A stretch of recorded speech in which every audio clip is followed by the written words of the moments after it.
Sky Satellite Network, this is Sky Sports 2.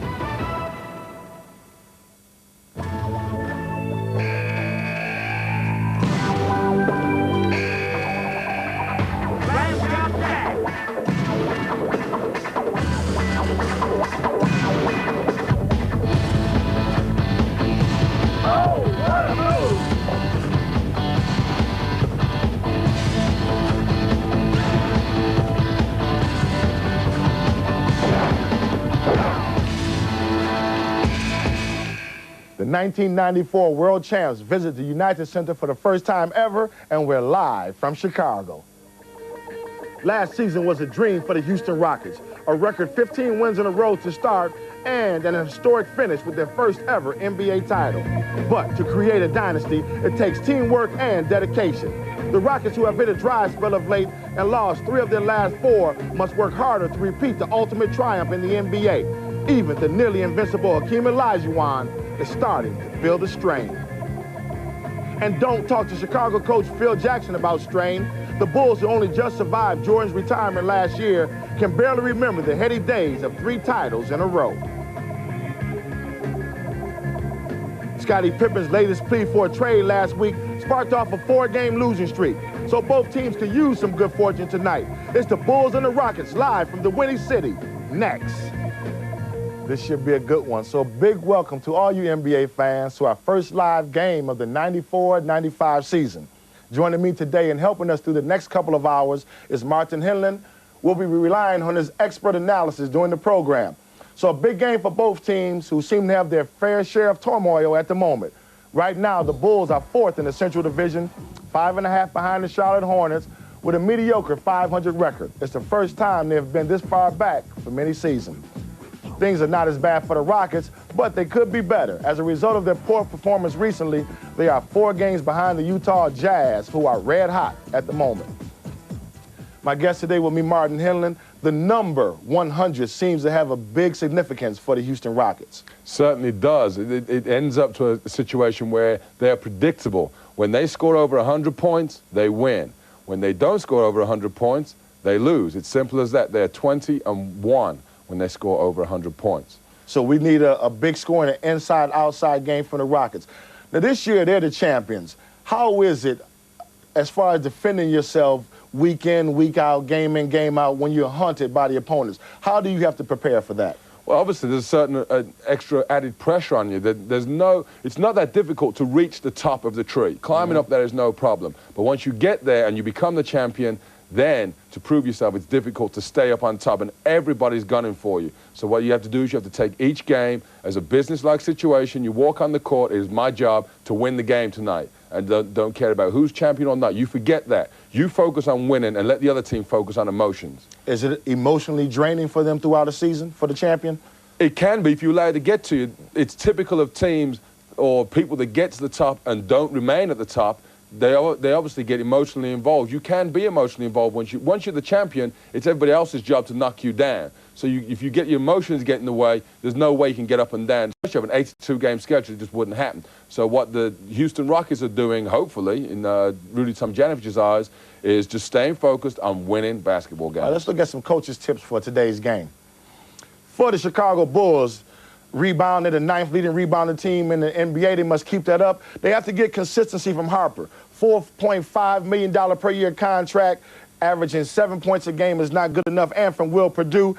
And with all the problems coming from Scottie Pippen, they need to stay focused on the game. Is anything there that's outstanding to you, Mark? A key one there is rebounding. When Houston Rockets out-rebound their opposition, they're 9-1. So Chicago can get it at the edge on the boards. That's going to be an added incentive for them to win the game. Let's look at the Houston Rockets.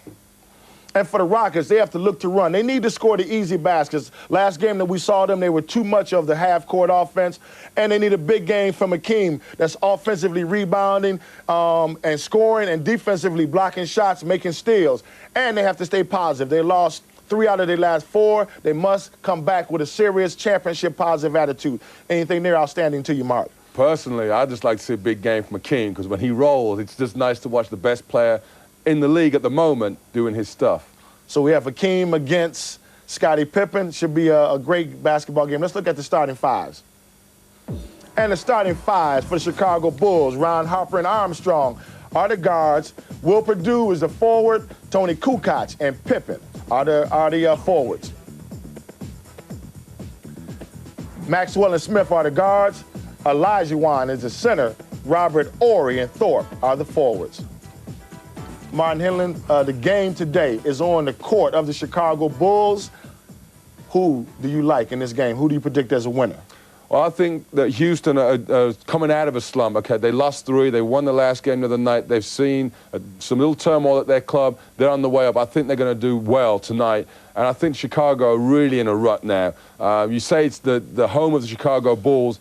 It's the United Center in Chicago where the Chicago Bulls play. Their home has just been torn down in Chicago Stadium, and they're having a big problem adjusting to the new environment. And there is a big problem. Tony Kukoc said playing at the United Center is just like being on the road. And their coach, Phil Jackson, was saying that the place is emotionally draining. There's just no emotions in the United Center. So there is basically tonight's game is on a neutral court, and in a neutral court, you have to favor the Houston Rockets, but I am going with the Chicago Bulls. As you would. Just so I can disagree with you, that's okay, that's fine. Here we go. We're looking at the game. Look like they're getting ready to start off. That's that guy there, Hakeem Olajuwon, who, if he has a big game, the Houston Rockets are definitely difficult to beat. You mean when he has a big game? Yes. But it's Tony Kukoc there for Chicago, who is playing extremely well with him and Pippen at the forward positions. But it's just the strength factor, I think, that they're losing on. The match commentators today are Steve Jones, Greg Gumbel. It should be an excellent contest, and I'm looking forward to it. Martin Hinland with the Houston Rockets, and I'm going with the Chicago Bulls. Everyone, sit back and enjoy it. We have our popcorn and peanuts. We're live from Chicago, from the United Center. Let's go over to Chicago. Both these teams come off of Friday night victories. The Rockets beating Detroit 106-96. The Bulls over Minnesota 93-86. There is Tony Kukoc coming into this game, averaging 16.5 and almost 5.5 rebounds. Olajuwon and Perdue, and the tap goes to the Rockets and Vernon Maxwell.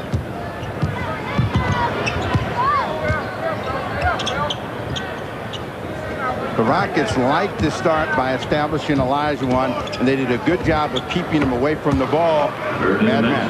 Maxwell top of the key, and the Rockets are on top.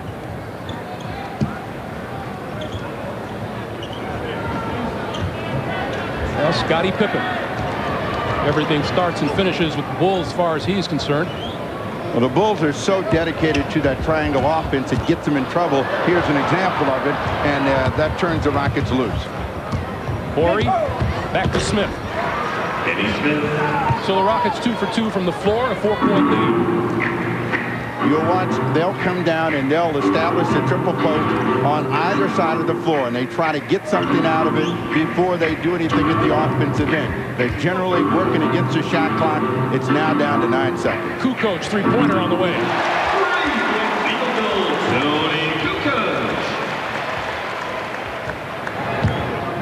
So against the team that hoists up the most threes in the league, the Bulls nail one. It's Houston by 1. Thorpe in, pushed away by Kukoc, and tapped out of bounds. It belongs to Chicago.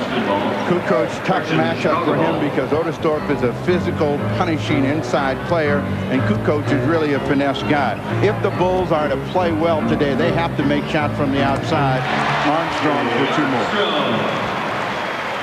B.J. Armstrong gives the Bulls a 1-point lead. Just underway at the United Center. This is Maxwell. Kicks it back out to no one. That'll be a backcourt violation, and the Bulls take over. Back violation, Chicago ball.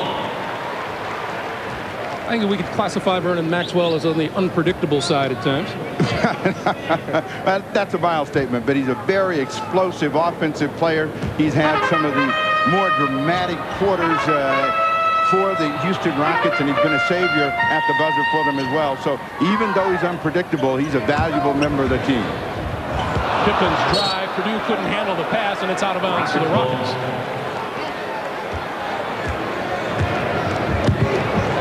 problem for Pippen is he has to make all the plays all the time, gets beat, or he doesn't make them pay. A couple of offensive rebounds don't fall for the Rockets, and back comes Chicago.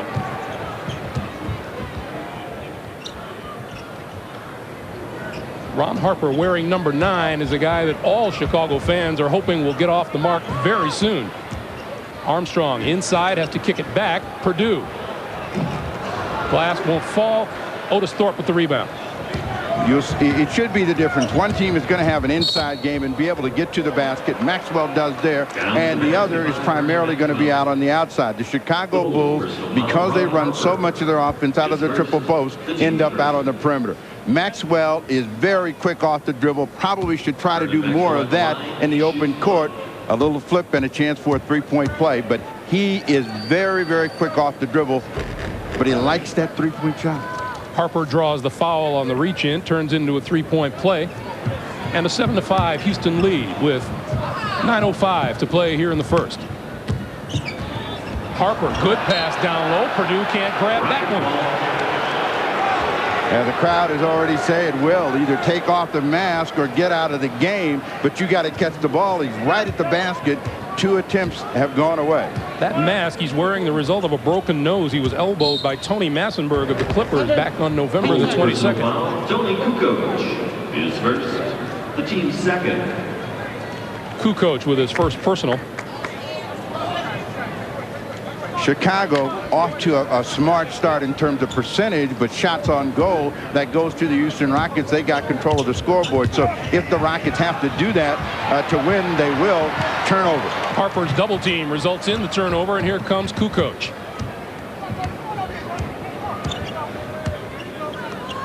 And notice they go to their spots. The player that's hurt most by it is the guy with the ball right now. Harper, he's a freelance player. He needs to be able to just get it and go create. He can't finish. He had a tough time against the Timberwolves on Friday night, just making layups. Otis Thorpe works inside for 2.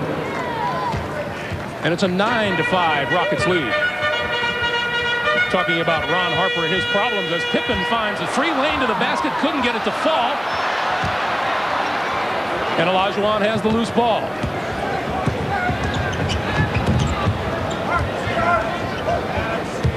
Smith, three-pointer. Kenny Smith extends the Houston lead to 7. It is 12-5 Rockets.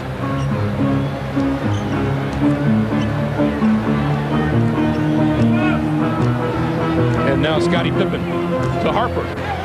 Dishes to Purdue. They finally got something right at the basket. If they can continue to break down the defense of the Houston Rockets and stay right at that point-blank range, they're going to get control of the ball game. They're down 5 because the Rockets also have their game going. Will Purdue's first basket of the day. That one out of bounds. The Rockets. Let's watch Otis Thorpe on the inside, Steve. You know, anytime Otis Thorpe can get in this position, it's going to be very difficult for Kukoc because he cannot control him. Now they go outside, and that's where the Rockets really want to cut you down. Little inside-outside game. Kukoc 4-on-1 for the Bulls. And that'll be a goaltend. Tony Kukoc came real close to turning it over again with a travel. The Kukoc got a little bit too creative in his mind and almost traveled with the ball, but found BJ right at the right time. Armstrong's got 4 in the quarter. Under 7 minutes to play. Hakeem. Torrey. Cut off by Harper. That's the shot you want. And that's out of bounds to the Bulls. If you're going to take that shot, you're going to win a lot of the time. 6:48 to play here in Chicago. The Rockets are up by 3. We'll be back. You're watching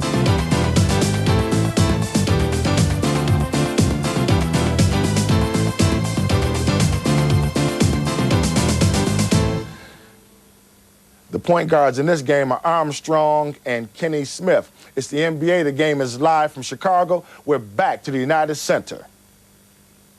Dispute has broken out. Jerry, are you in the process of trading Scottie Pippen? Well, first of all, it's not a bitter dispute. The second part of it is that I'm not in the process of doing anything. As I've done before, I've listened to offers for Scotty. As I told Scotty a long time ago, when your name doesn't come up in trade talks, then you start worrying. That's true of every player in this league. When his name doesn't come up in talks between general managers, then that's time to say, wait a minute, where am I as a player? Scotty seems awful bitter. You may not be bitter. However, it has been reported that you also threw Scotty's agent out of the building. Well, that's a total lie. I didn't even know the man was in the hallway, and certainly the last time I was a hall monitor was, I think, in the 3rd grade or 2nd grade. I had no idea the man was even in the hallway, so that's an out-and-out lie. Will this be resolved with Scotty being here, or will he be traded? Well, I don't know what's going to happen. The only player in the history of Chicago Bulls that couldn't be traded wore number 23, and her jersey is hanging up above us. And certainly, if somebody makes me the right offer for any player on this basketball team, that player is tradable. You watched the pregame show. Then he's not tradable. You watched the pregame show, and Scotty said that you lied to him about a commitment for this team and improving this team, as well about trading him to Seattle. Did you lie to Scotty? Well, first of all, Scotty and I had a difference of opinion on what was said in that conversation. I told Scotty that we were listening to offers for him, and certainly we were at that point. We did not go out and shop Scottie Pippen. And Scotty took those words and feels they mean a little different. As far as what will happen in the future here or any situation, we'll take that in-house and we'll handle it in-house as we always have done here. And we're very proud of what we've done here during the last 10 years. Jerry, we appreciate you coming on and responding. Well, thank you. Back over to you, Greg. All right, Jim, thanks very much. I think it's pretty obvious it is indeed a bitter dispute, and I think we'd all be surprised if Scottie Pippen didn't end up on another team as Otis Thorpe converts for the Rockets at the other end of the floor. With 5.5 to play here in the first, the Rockets lead is 18-11. Well, that's called a difference of opinion. and certainly you can tell from Jerry Krause's standpoint, trying to be diplomatic, there are some wheels in motion, and we'll find out whether anybody can dangle bait to get Pippen out of here. Will Purdue. Purdue has 4, and it's 18-13. Meanwhile, Scottie Pippen, who leads the Chicago Bulls in every statistical category, has 2 points so far today. He is 1 out of 3. In this stretch, while we were listening to Jerry Krause, the pace of the game picked up, and both teams sprinted up and down the floor and got some easy opportunities. The Bulls are very good at this, particularly when they can have Pippen handle the basketball. Kukoc. Purdue follows. Purdue again, and he'll go to the line.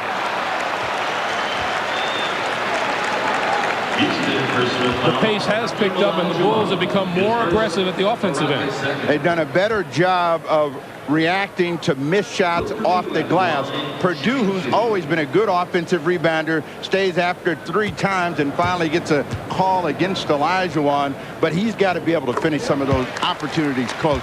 If they're going to break down the defense and be able to go to the glass that many times, Purdue, Luke Longley are going to have to put the cap on it. Number 44, Corey Blunt, onto the floor for the Bulls, replacing Tony Kukoc. Blunt in his 2nd year out of Cincinnati. He stands 6'10". And Purdue pulls the Bulls to within 3. It's 18-15 as the Bulls apply a little full court pressure. And both teams have tried to use pressure to quicken the pace of the game and open things up. Maxwell parked on the line. 3-pointer doesn't go. Oh, nice tap by Thorpe. Back to Horry underneath. 6 points for Robert Horry. Pippen gets the pick from Purdue. See, I think this is when Chicago gets in trouble. When they get down quickly, they should probably try to use their quickness and get to the rim. They stayed in offense that time. Pippen scores, but if they don't have an easy opportunity, will set up almost every time. The last time they got something good out of it. Nice little look away by Scottie Pippen as he drove to the hoop. He has 4. Everybody scored in this game except Olajuwon. And Will Purdue with another rebound. That is 6 for him on the afternoon already. Blunt.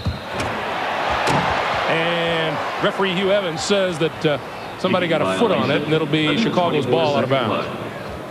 Quality of opponent. Maybe that has something to do with the intensity at which the Chicago Bulls play. This is good ball movement, player movement. They call the foul before Pippen comes over the top.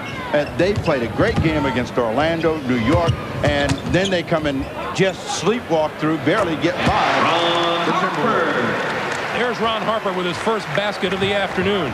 It's a young man who has struggled in this Chicago offense, a 19-point per game career scoring average, and he comes in averaging just 8 points a game.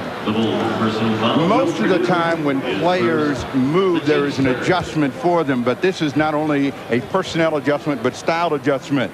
You look at those numbers, and they'll tell you that this guy has been able to score the ball through his career, and last season was a terrific one for him. He needs more volume. He's not a guy that can play and be efficient with 8 or 9 shots. He just is not going to be able to do that. So he's got to be a guy that gets plus 15.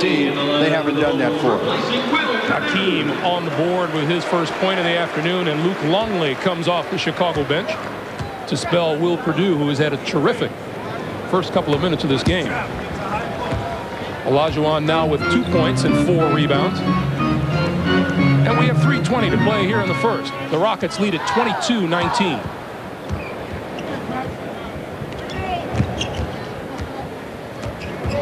Pippen using Longley for the pick. And the tap up and in by Reed.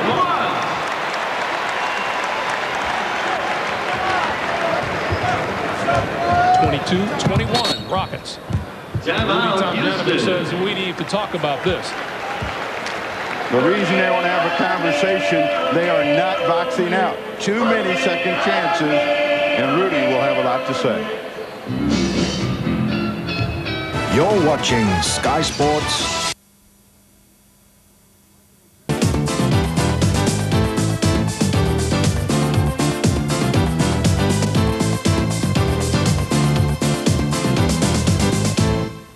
Welcome back. I'm glad you're with us. My guest, Martin Henlon.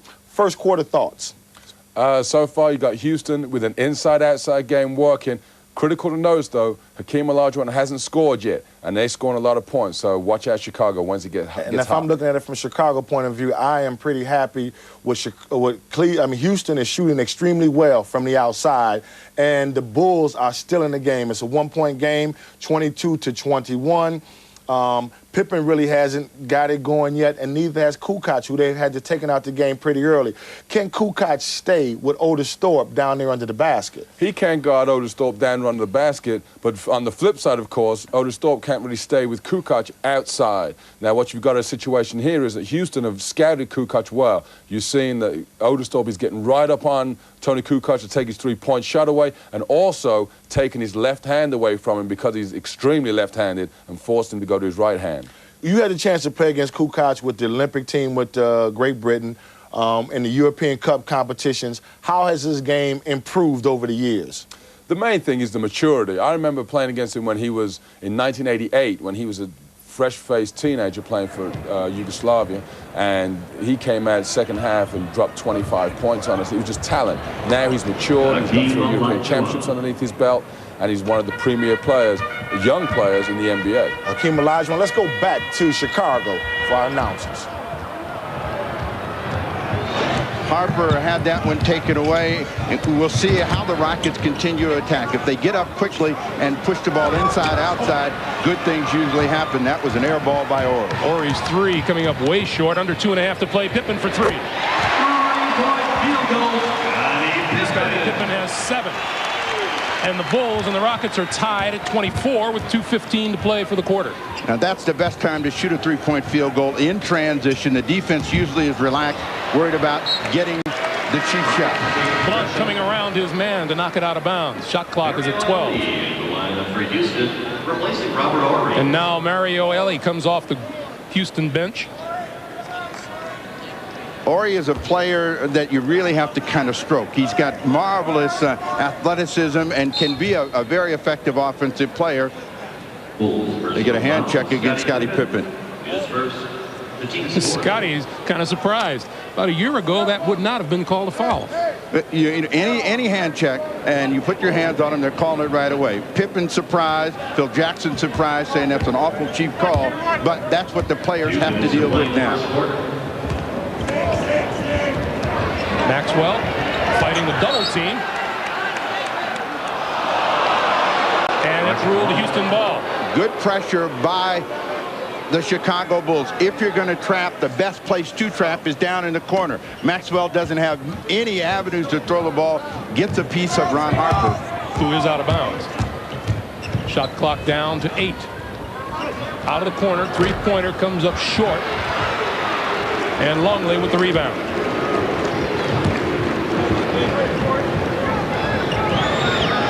Tied at 24, coming up on a minute and a half to play here in the first. Pippen. Armstrong for three. And that's out of bounds to Houston.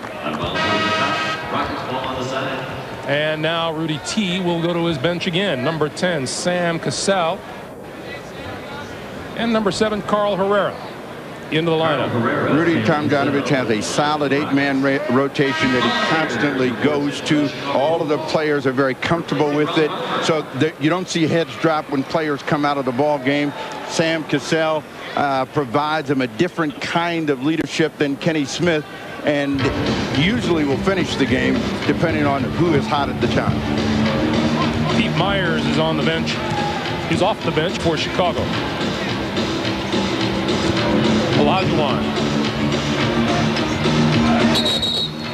And 3-second violation against the Rockets. So the Bulls with a chance to grab the lead with 1:09 to play in the quarter. One thing that's happening for the Rockets right now is they normally have perimeter people set and ready to shoot. In the last 2 quick swings around, Mario Elie has not been ready to release the ball. They've ended up with turnover.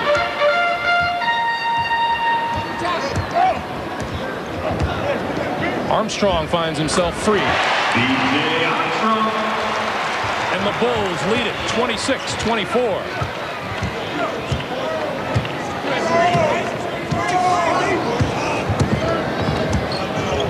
Cassell. Maxwell out of the corner for three. Vernon Maxwell puts the Rockets up 1, 27-26. He has 8.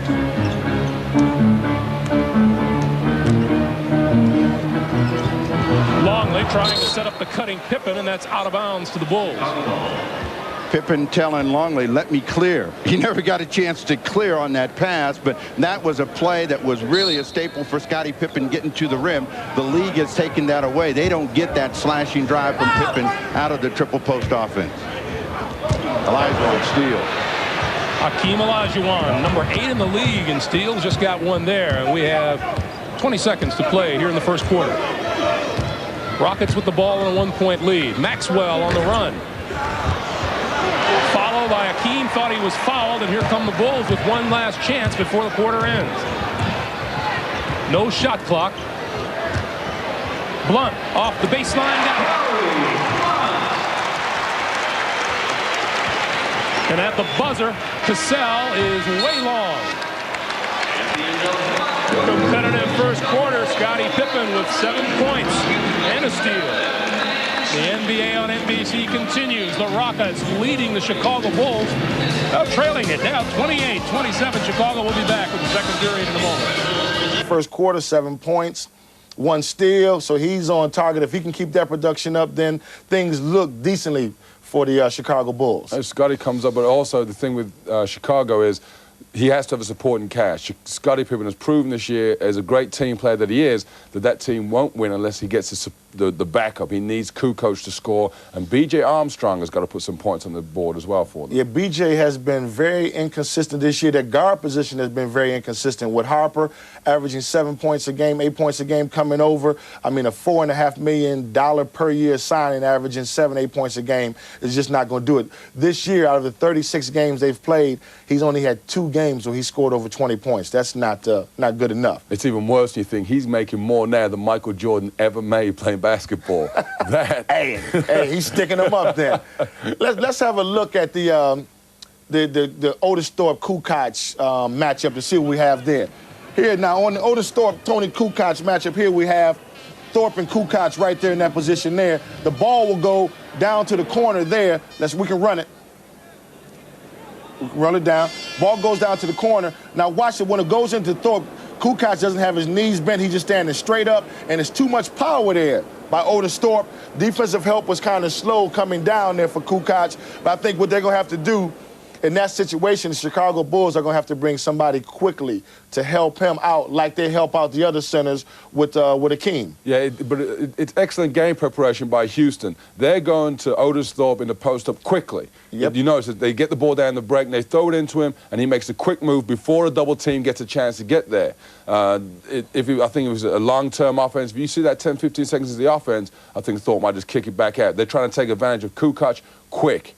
Otherwise, I think that was what we said at the top of the show. One of the keys to the Houston Rockets is running, trying to advance the ball quickly before. Chicago is one of the better defensive teams in the NBA also. So if they get the ball down the floor and they can advance it and get the post-ups quickly, then there's no defensive help. And one-on-one, the Rockets' two inside players with Thorpe and Hakeem Olajuwon, Chicago would be in trouble. Oh, definitely. One-on-one. And in Hakeem's case, 1-on-3, he could probably take care of Chicago without any problem. Plus by running, it allows their guards to get higher percentage shots. Right now, Maxwell made a serious move on Scottie Pippen, and in that first quarter, shook him and left him and was fouled. But what that does, it allows the Rockets guards to get to the basket. And if they can get off to a good start, they become a very tough team. Well, definitely, because once the guards are hot, then Chicago can go out and double team the inside players, and then Hakeem just can come in and take care of the game. Okay, let's rejoin Greg Gumbel and Steve Jones in Chicago.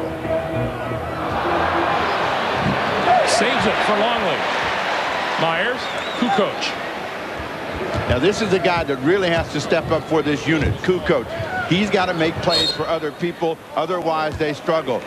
Mike Callahan, the official again. The same kind of call that Scottie Pippen got, a little touch. It's called hand checking. Rudy Tomjanovich has the same kind of dismayed look that Phil Jackson had, so these guys are on the same page. Mario Elie, the culprit, is first. Steve Kerr on the run. He'll go to the line. Houston, personal foul, Sam Cassell. Sam Cassell draws his first. And Steve Kerr to the line. Those are the kinds of fouls that drive coaches to the end of the bench and to distraction. Steve Kerr is trying to make a tough one-legged runner. He's off balance, and you reach in, bail him out. This guy can make free throws. This guy makes three-pointers, too. He's the best in three-point field goal percentage in the league so far this year. 50%, and that's a big improvement. We've seen the percentage come up over the years, but with the line being moved in, there are some guys that are really taking advantage of that, and Kerr is one. Kerr makes it a three-point Chicago lead. It is 30-27 Bulls. If the Bulls with this group can have an effective press that will be disruptive for Olajuwon and company, they should be looking for Olajuwon almost every time down, and that means the triple team, somebody's going to get a good shot. Elie, three-pointer off the mark. Kukoc grabs it and goes. And he will slow it down.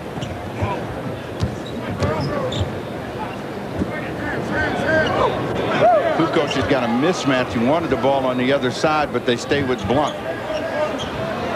Shot clock at 6. Kukoc with the shot clock at 3 has to force it up on the corner.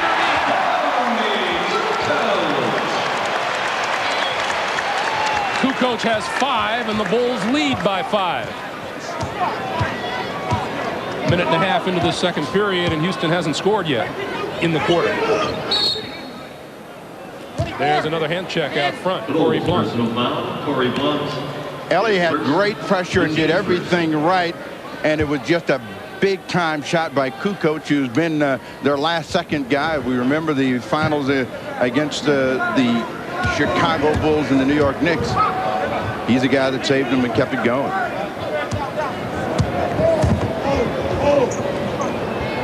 Trying to get the ball into Olajuwon, and they're making it tough to enter the ball. Nice defensive move by Longley. An aggressive defense for the Bulls again. Far side, Kerr.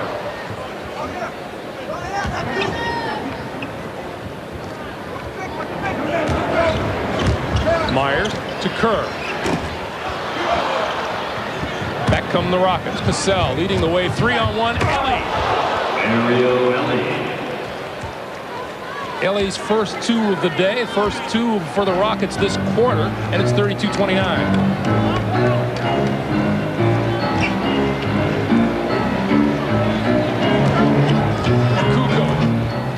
For Longley. Overshoots everything. No new shot clock. It's down to 6 now. Kukoc knows it, and he wants to get a shot up in the air. And Ellie guilty of hand checking again, so they'll get a new 24. Second personal foul on Ellie. Skipped off the rim. The danger for the Chicago Bulls is if they miss that perimeter shot, it turns Ellie and the Rockets loose. This is a 3-on-1. He puts the cap on it. And for their first score, they want to try to run more if they possibly can. So that means they've got to do a better job of rebounding the long misses. Yeah, official Mike Callahan, I believe, is saying that the shot clock should have been reset, but there's a question as to whether or not that ball touched the rim or not. It didn't touch the rim. That was a flyer. Well, they've given the Bulls 18 seconds more on the shot clock, and it's now down to 13. Kerr wide open. Sam Cassell gambled. That's the reason that Kerr was wide open. He thought he had a chance to steal the ball from Longley from the rear, never got it. They triple Olajuwon. Cassell back inside, tapped away by Myers. Olajuwon saves it. Shot clock at 7. Herrera and Myers with the steal. Running out of time, Ellie, and fouled by Corey Blunt as time was expiring on the shot clock. Foul on the floor, official. The Bulls' personal foul, Corey Blunt is second. We'll take a break in some pretty good action here at the United Center. 34-29, Bulls. You're watching.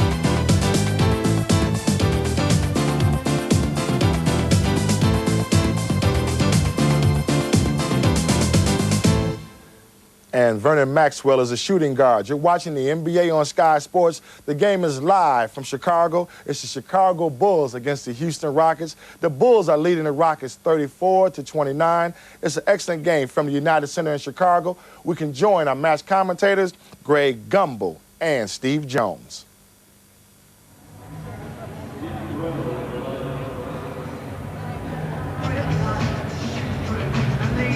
They have done a great job of forcing the ball away from Olajuwon or out of his hand, and the Houston Rockets have not cashed since the second quarter began. It has been terrific team defense by Chicago, which has allowed the Rockets just 3 shots from the floor in the first 3 minutes, 10 seconds of this second quarter.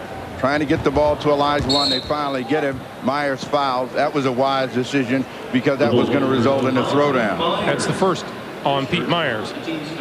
Hakeem, third leading scorer in the NBA, just 4 points on 1 of 6 shooting today. You never want to gamble with the guy going to the basket. Remember, the rule is to stay between him and the rim. And Myers realized he was in trouble when he picked up that personal. Trying to get the ball to Olajuwon. On the baseline, who has come off the bench, and he fouled, and he'll go to the line. Personal foul, Corey Blunt. Tim Bro, 6'7" rookie out of Wyoming. Bro had an excellent preseason, hasn't been given much playing time, but he's a two-position player, and if he gets a chance to play, he has the ability to score the ball. He's a slashing, attacking player. That's 3 personals on Corey Blunt, and Scottie Pippen will come off the bench to replace him. Also into the game for Houston is number 32, Pete Chilcutt. The Rockets game changes dramatically when Olajuwon goes to the bench. We'll find out whether the defensive energy and pressure of the Bulls can push the lead. Bro hits both free throws, and Chicago's lead is 3 as we come up on 8:15 to play here in the first half. Kukoc follows.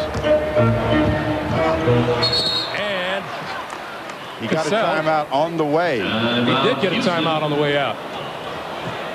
So the clock is stopped with 8:09 to play, and it is a 20-second timeout.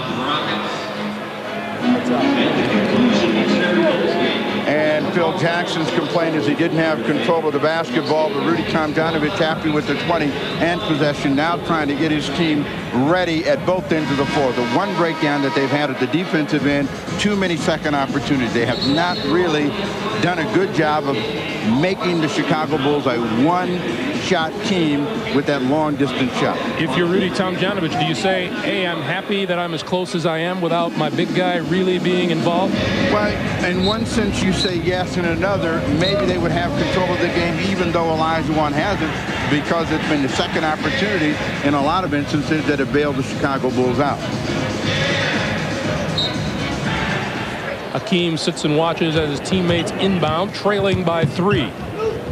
Cassell, length of the floor. Doesn't fall for him, but he will shoot 2. Foul is on Steve Kerr. Foot speed is the difference between these two players. Anytime Sam Cassell can have an open floor, he's just going to be able to outrun Steve Kerr to get the foul. Last year in the finals, Sam Cassell, a huge story. Everybody wanted to know where he came from. This year, off to a little bit slower start. He said, well, I started to believe my own press. But he said he's got himself together. Like, where did he come from last year and where has he gone this year? Cassell hits them both. His first 2 of the game. 8 minutes to play, and it's a 1-point ball game. The Bulls lead it. Bill Winnington, his first appearance of the day, number 34 with the ball now on the floor for Chicago. Now the setup guys have to be Kukoc and a nice feed inside and Scottie Pippen. But that time they had a nice cut for Whittington. Defense didn't react. If the Rockets are having a problem, it's because they're not reacting very well defensively. Bang, the ball is right at the rim. Pete Chilcott too late. First of the game on Chilcott. And here's Bill Winnington in his 8th season out of St. John's. Winnington came off the dead pile last year to really give the Chicago Bulls a shot in the arm. He was giving up. Nobody thought he could play. Came in and made some huge plays for them. Probably had his best season, overachieved. They're hoping that he can do the same. He gets 1 or 2. Can we quote you on that death pile thing? Yes, you can. He knows it. That wood is tough. 35-33. Bulls by 2.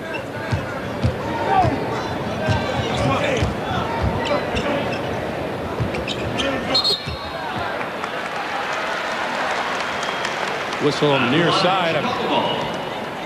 Stepped on the line. Anytime a player gets in that lane right there, they have to be aware where the sideline is. Bro wasn't, stepped out of bounds. So the Bulls looking to extend the 2-point lead. Under 7.5 to play here in the first half.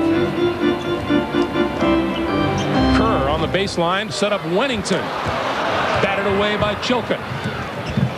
Cassell down the middle, stops and hits. And we're tied at 35.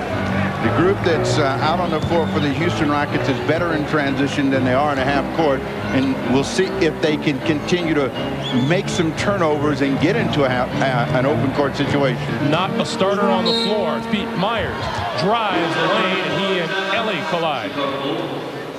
And he'll shoot 2.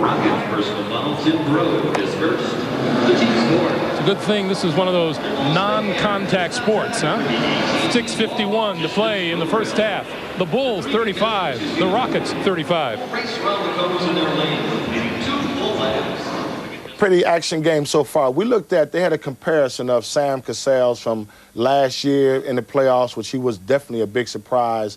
And what he's doing so far this year, his numbers are down, minutes basically the same, field goal percentage shooting is really bad. What would you attribute that to?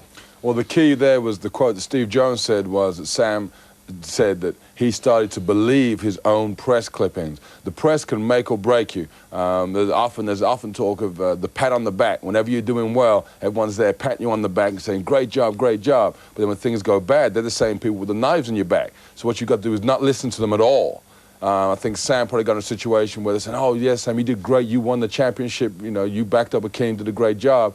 And so he started thinking, yeah, maybe I am one of the best point guards out here, and he's not fulfilled that billing. He's letting his press clippings speak And I know with the team, with Vernon Maxwell was saying that last year no one knew about Sam Cassell's, and he was a surprise to everyone. This year people know about him, and he hasn't made the adjustment. What he's tried to do is stay on the three-point line, shooting three-pointers. He said, Vernon said the Houston Rockets are a better team when Sam Cassell takes the basketball and drives to the basket and creates. And now that's what he's looking to do, and a really surprise. The Rockets down with Akeem in the game. They go with a small lineup, and they get themselves right back into this basketball game. That's a situation. You've got guys that are working hard. This is the time of the season where players get cut quite a lot. And there's some of those guys out on the floor for Houston now playing to keep their jobs. They know that when they're on the road, they've got to sacrifice themselves. It's a long season. You've got to save Akeem, Otis Thorpe. You don't want the older guys having to beat themselves up. Let the young bucks do all the hard work. Then when it's crunch time in the fourth quarter, we'll roll out Akeem and see what he can do. So a good coaching move by Rudy Tomjanovich where he matched up the small guys for the Houston Rockets with the small guys from the Chicago Bulls. We can go back to Chicago. To keep that focus. There is no training ground. There is no seminar or place you can go to experience what we're experiencing. It was the first time for all of us, coaches and players, and to go through this, having that target on our jerseys is a learning experience. Steve, this is a team that has struggled at times this year. They chalked up an embarrassing 75 points in a loss on the 16th of January against Minnesota, and they scored just 77 points against the Knicks at home. Both of those ball games show some of the flaws of their game and what it is like to be a champion. Teams get up for you every single night. The Bulls have been through it. They've geared up to play the Houston Rockets today, so they won't be embarrassed by the champions. And, you know, the Timberwolves, they are the kindest host in the league. And to be able to get a 19-point victory over the Rockets tells you that they were ready to play. Rudy T has been with the Rockets as a player, a scout, an assistant coach, and a head coach since 1970. And just recently, last spring, inducted into the Michigan Sports Hall of Fame, All-American player, the Michigan Wolverines. Rudy has been a terrific asset for the Houston Rockets franchise, and the fact that he took over as coach surprised a lot of people, but he's done a tremendous job. Shot clock at 6. Bro. Shot clock at 3. Looking for a way around Scottie Pippen. That's an offensive foul. Good defense by Scottie Pippen. Pippen has always been one of the best defenders in the NBA, moves his feet very well, and Bro trying to get by him. Watch Pippen move those feet right there in front of him. An easy call. Even you could have called that. Thank you. Always nice to know I have the confidence of my partner.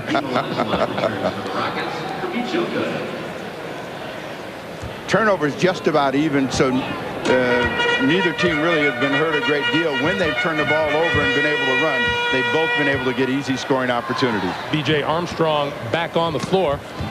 That went inside for Kukoc and now back out to Pippen. Olajuwon is back. Shot clock at 7. Kukoc looking for room to shoot. Fade away. Doesn't get the bounce. Cassell in traffic. And Akeem will think about that one tonight. Out of bounds. He was in between. He was going to throw it down, decided he'd drop it down and hit the back iron.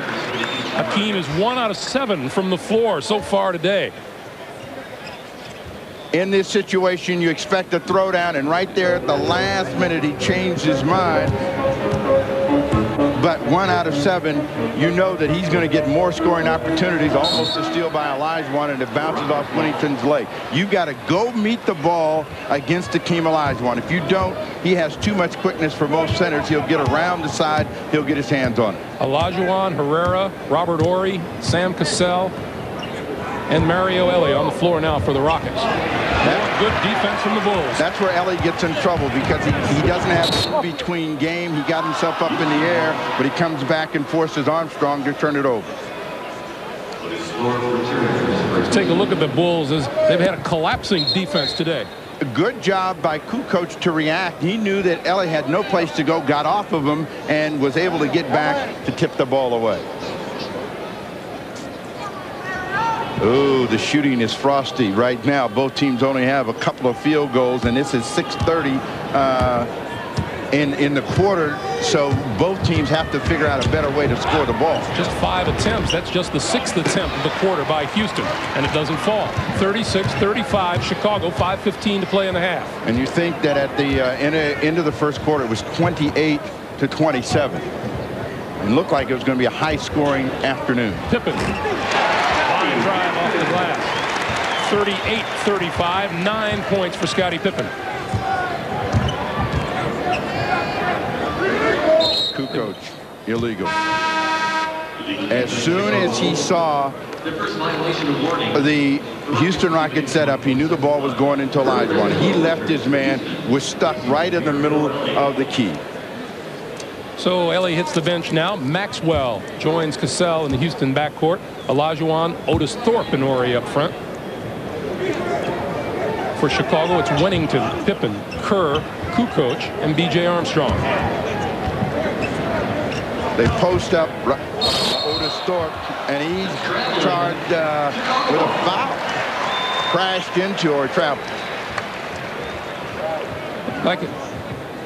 Inside and off balance is what causes the turnovers. He's trying to get his balance. They say he traveled with the ball as he's trying to force that. Olajuwon almost a steal on Pippen. And Pippen now back with a three-point shot, no good. He chase it down with the save and tip to Wennington. And heads up play by Tony Kukoc, and a great effort by Scottie Pippen.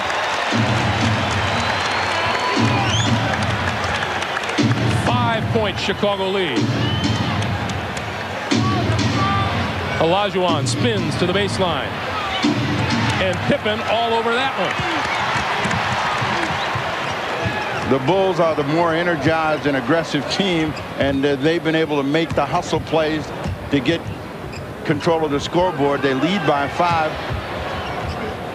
Wennington open. And Pippen has that one. New 24 on the clock with Pippen outside. Armstrong for 3. And Horry has the rebound. Coming up on 3.5 to play in the first half.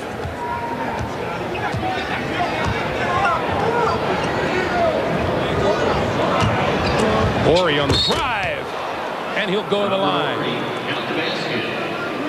The question that everyone asked around the country is, why doesn't Robert Horry do that more? A very explosive player who can put the ball on the floor and then finish big, but he only does it every now and then. Foul is on Bill Wennington. That's his first, and he'll go to the bench as Longley replaces him on the floor. Horry goes to the line for the first time today. He has 8 points and a couple of rebounds. He is perhaps the most efficient right now for the Houston Rockets at the offensive end. 3-point play. He has 9 points today. And the Bulls lead is 2, 40-38. Armstrong off the pick. Good looking shot, just didn't fall, and nothing but rockets underneath. The Bulls have taken Olajuwon out of the first half of play. A steal by Steve Kerr. I don't think you can say enough about the defense the Chicago Bulls have played here in the first half. Kukoc drives. And a whistle on the play. Looks like it'll be Otis Thorpe. Energy is the key for the Chicago Bulls, and they brought a lot of it this afternoon. A huge save by Scottie Pippen, and it ends up in a throwdown for Bill Wennington. Under 3 minutes to play. It's Chicago by 2. We're coming back. You're watching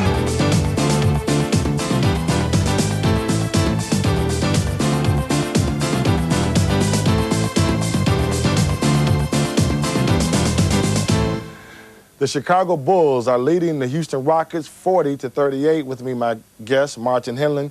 Why is it that Chicago has been able to maintain the slimmest of leads so far in this game? They're playing tenacious defense down there. Hakeem Olajuwon is 1 for 8 from the field. He's just not being able to get the ball into the basket, which is allowing Chicago to sag on him more. The more he misses, the more they sag on him. And also, Houston have stopped making those outside shots, which again allows Chicago to gamble more on defense. The Bulls are playing extremely good basketball, I think, on both the offensive and the defensive end. Offensively, they're moving the ball, and they're making Houston have to play defense. But one of the keys is they've taken away the running game from the Houston Rockets.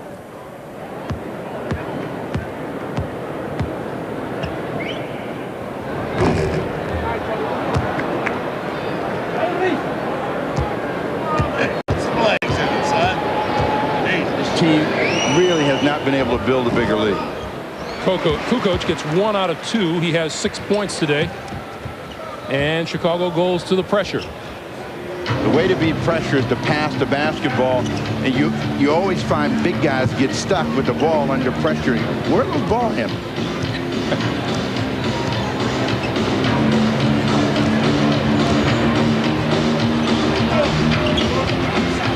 Kukoc.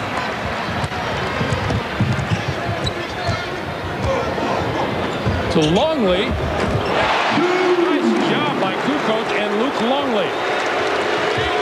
Longley, the trailer, nobody gets there in time. 43-38, and there's another steal. Good defense by Longley. Every time the ball has gone into Olajuwon, they've been surrounded, and a big conversion for Pippen. And it's been the Bulls' defense, pure and simple, that's helped set up the offense. 45-38, 2 minutes to play. They go to Thorpe on the other side to try to break up the defensive rhythm, and he's finally able to get an inside hoop. 6 for Otis Thorpe.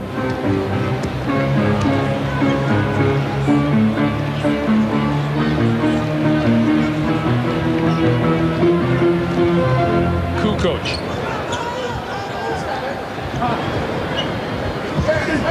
Shot clock is at 6. Pippen for Longley. Back to Pippen. Three-pointer, short.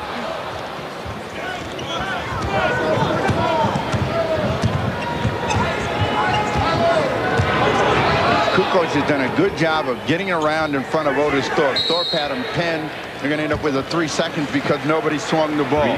You look at what has given the Chicago Bulls the lead, a trailing Luke Longley with a nice adjustment at the end to get a score at the bucket. That was Longley that tipped the ball to Kerr to make that transition opportunity for Scottie Pippen, who finished, so they got back-to-back scoring drive. B.J. Armstrong will get the bounce. Thorpe with the rebound. Kenny Smith back on the floor for the Rockets, replacing Sam Cassell. The lead for Olajuwon. And back out to Smith. Horry tried to go back inside. It was tapped out of bounds. Hou Chi saying, hey, why didn't you get that ball? But he has been very aggressive in reacting to the pass. That's really helped him out this afternoon, defending a heavier and stronger Otis Thorpe down on the post. Houston, we talked about the field goal attempts from three-point range, just 2 of 9, which doesn't help Akeem inside. They have not been able to establish Olajuwon, nor have they been able to establish a three-point field goal. Pippen picks up the foul. That shot will not count. That's number 2 on Scottie Pippen. Now you're talking about Tony Kukoc and his role on this team, which has changed from time to time, and he admits when he has to play power forward, he's outmanned. He struggles, but this has been a marked improvement over the season he had a year ago. I think he's gotten adjusted to playing in the NBA, adjusted to the lifestyle, but it's still not the player that dominated the continent of Europe. He's working to get to that kind of a game. Akeem missed them both. He has just 4 points, 1 out of 8 from the floor, 2 for 4 from the line. A guy averaging 28, you got to know that an explosion is coming, or your defense has done a terrific job. And if they can shut him down, the Bulls should win a ball game. Kukoc on the drive. Kukoc. 47-40. Last 11 seconds of the first half.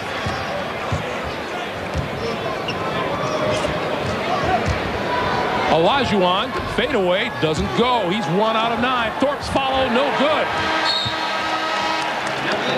And a terrific first half for the Chicago Bulls. Akeem, 1 out of 9, 4 points. Scottie Pippen has 11 on 50% shooting from the floor. Coming up, it's the Prudential halftime report. It's the Bulls 47 and the Rockets 40. The Prudential halftime. You're watching Sky Sport.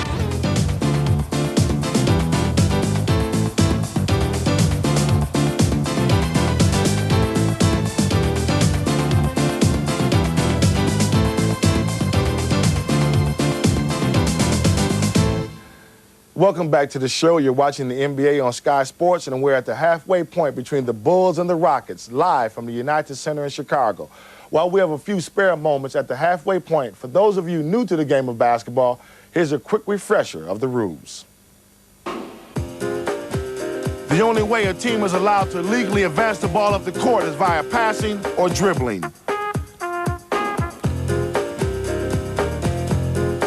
Each basket made while the game is in play is called a field goal. 3 points are awarded for each shot made outside the arc, which is 22 feet from the basket. 2 points are given for each shot made anywhere inside the arc. A new rule to the NBA this season: if you are fouled while shooting a 3-point shot, The shooter is awarded 3 foul shots, where in the past, he only received 2. A free throw or a foul shot is awarded when the offensive player is shooting and the defender makes contact. Each foul shot made is worth 1 point.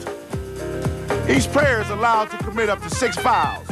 Upon receiving his 6th foul, the player gets the red card and can no longer take part in that game. An offensive foul is committed when the attacking team member knocks over a defending player. The team foul is an accumulation of all the personal fouls committed by the team. After 5 team fouls in a quarter, on any further fouls, the opposition is awarded 2 free throws unless they are fouled while shooting a 3-pointer. Again, you get 3 shots. The beauty of basketball is that there is an unlimited amount of substitutions for eligible players. This is where the coach earns his money by having the right combinations on the court. And with the NBA All-Star just over a couple weeks away, there are some interesting players leading the ballot. In the East, Detroit's Grant Hill could be the first rookie to ever top the list. He leads Scottie Pippen in the forward position by over 200,000 votes. Anthony Hardaway and Reggie Miller are the guards. Shaquille O'Neal, the league's top scorer, leads the centers, followed by Alonzo Mourning. In the West, the Suns, Sir Charles Barkley, and Seattle's Sean Kemp leads the forward. Latrell Sprewell and Dan Marley are the guards. And last year's MVP, Hakeem Olajuwon, is on top of the centers list. He's replaced David Robinson of the Spurs. And you can catch the entire 45th All-Star Game live from Phoenix, Arizona. That's at 11 p.m. on Friday, February 12th, here on Sky Sports. My guest, Martin Henlin. Again, we're looking at this, Grant Hill, probably the first rookie to ever lead the NBA in votes. How talented is this guy, Grant Hill? This guy is truly an exciting prospect for the NBA. There's been talk in the last few months that the true legends are no longer there, with Barkley on the way to retirement, Jordan gone, Magic Johnson gone. The game's being dominated by centers. Grant Hill will be the next NBA true superstar. There's a lot of new faces that are coming into the NBA. Anthony Hardaway is another new guy. Again, you have the 2 center positions with Shaquille and Alonzo Mourning. So the new generation is finally starting, or is taking over the NBA at a slow pace. And there's a lot of talent in that new generation. Oh, definitely there is. They're not only taking over, coming to the positions of power, but they're also in a position where the players are establishing their legend status, as you will. You know, Michael Jordan won 3 championships, Magic Johnson wins 3 championships. You've got to win titles. So as great as these players are, they won't actually make the step to the next stage until they win a championship. Sometimes when you look at All-Star games, you wonder, are these guys playing as hard and competitive as they possibly can be, or are they just relaxing, playing cool-out basketball? When you get a lot of new guys in the All-Star game, will this be a much more competitive All-Star games than maybe in the past? I think that it's understated to say the guys cool out when they're playing in an All-Star game. The problem with basketball, as you could see from the graphics, being a non-contact sport, is that if you relax and take it easy, that's when injuries occur. So the guys that are out there are given 100%. They're playing as hard as they can. So the young guys coming up, maybe they'll try and run the floor a little harder, but they might not have the super little dips and skills that the old-time stars have. All right, Scottie Pippen last year was the MVP of the All-Star game. There'll be a lot of great talent out there. I'm really looking forward to it. But let's take a break for a minute. We'll come back to the Chicago Bulls and the Houston Rockets.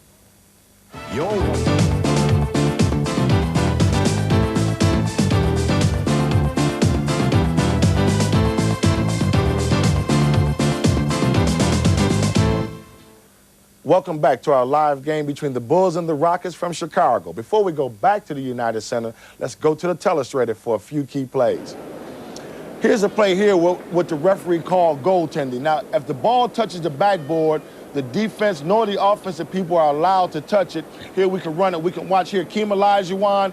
The ball will go there to number 10, B.J. Armstrong. Once it touches the backboard, Hakeem hits it. That's goaltending. 2 points for the Chicago Bulls. And another play here, the guy we want to watch is Tony Kukoc. One of the deficits he has in his game is he's 6'11". Here he has a guy 6'5" on him, and he doesn't have a really strong post-up game as we can run it. Now, the post-up is the low post area, anywhere working in there.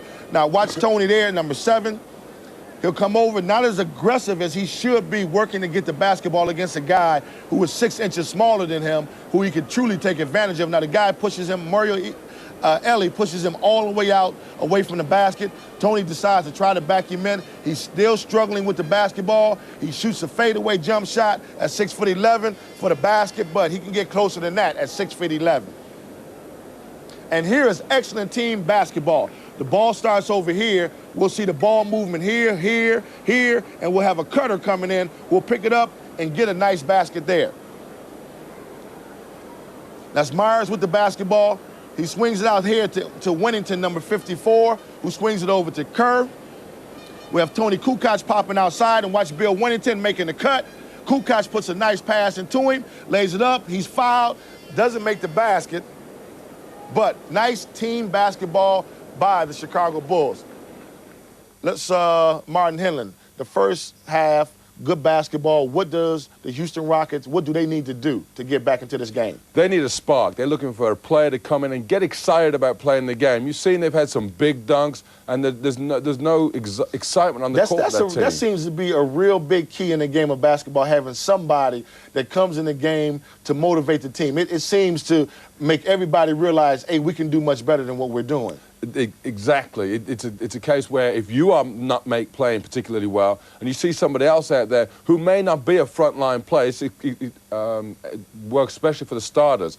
If you're not a frontline player and you see one of these guys that are coming off the bench making less money than you are, that's another key thing, giving his 100%, giving his heart, and coming, you say, well, wait, if I take advantage of my talent, then I can make this team win. You go out there, you get fired up, and it's catching, it's contagious. It goes right through the team, the coach gets into it. It's difficult to get it on the road because this is where the fans come into it, because the fans can get you going as well. All right, let's look at the halftime statistics. And the field goal percentage for the Chicago Bulls and the Houston Rockets, 44% and 41%. Not really that great. Hakeem Olajuwon, 1 for 9 from the field. Hey, that's going to be a tough second half for the Chicago Bulls. And the three-point shooting, neither one of them have anything to write home about, so they need to go to the basket a little bit more. B.J. Armstrong, 6 points. He's 0 for 3 for shooting. All right, my guest, Martin Henlon.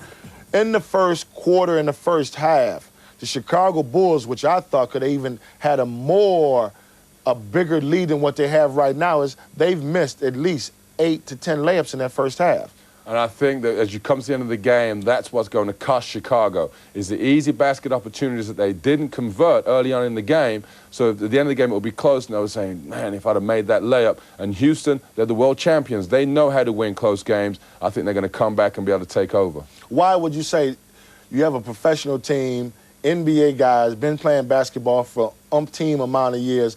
Why is it that the layup shot, one of the easiest shots, sometimes becomes one of the most difficult shots? Well, that's the whole key to it. It's because it's so easy, it's second nature, you don't pay attention to it. And maybe you have to concentrate on every shot that you take. But some shots you think you're so wide open, you say, oh, well, this is going in anyway, and all of a sudden it rolls around and it comes back out. But sometimes, of course, a basketball has a mind of its own and just doesn't feel like going to the bucket.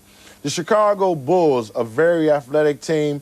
Do they have a potential to be a championship team with this unit that they have? What do they need? What are they missing? Well, it's the team unity is the one thing that's gone with the off-court turmoil that they've got.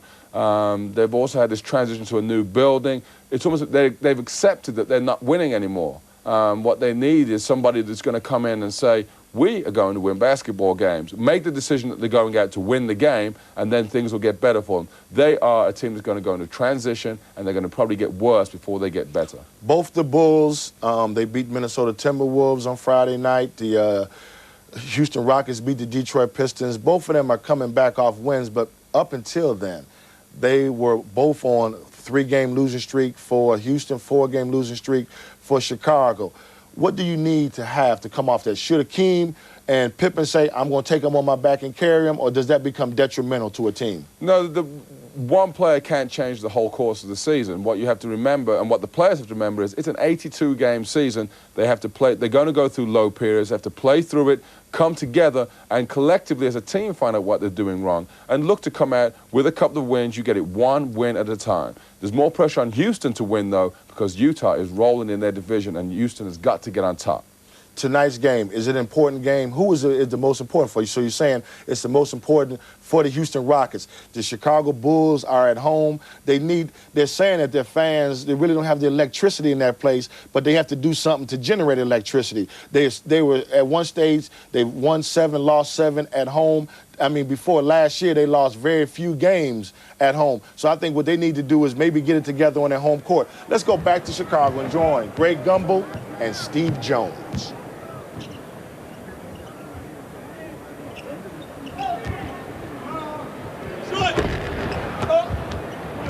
Both teams with the same lineups that started the game.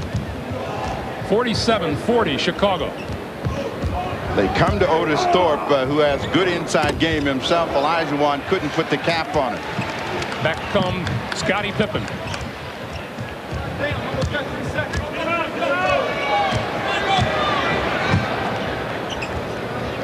Harper on the baseline. Purdue follows. You know, we talked with Scottie Pippen yesterday, and one of his complaints was that he doesn't really get enough help from everybody else on his team out on the floor, and he has been accused of trying to do too much in return. Well, the situation for Pippen is that he's always been a guy that's been available to help out in the passing lanes, do whatever at the defensive end. He feels that it doesn't happen for him, and that's where they break down. He's a better athlete. He has a better defensive understanding of what the Bulls want to do. The young players don't, so it's difficult for him to get the help. And I'm sure that Phil Jackson is saying, okay, so you need to stay at home. Don't gamble quite as much. The Rockets, 2 times now in second opportunities, have not been able to finish, but Ori gets the foul. That's going to be on Tony Kukoc. The foul was on Scottie Pippen. Scottie Pippen has drawn his 3rd personal now. And Kukoc goes to the bench. He's replaced by Corey Blunt. And he's having one of those conversations that only he and Phil Jackson can have, where he's saying, you know, Tony, you got to wake up. You got to get into the game. And Tony, not always appreciative of it at the time, but says it's going to make him a better basketball player.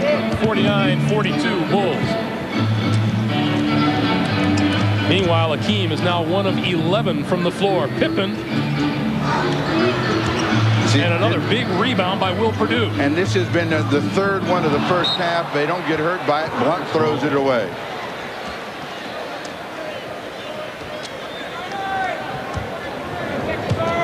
Purdue has pulled down 8 boards so far this afternoon for Chicago. 10.5 to play here in the 3rd. 49-42. Chicago leads the Rockets.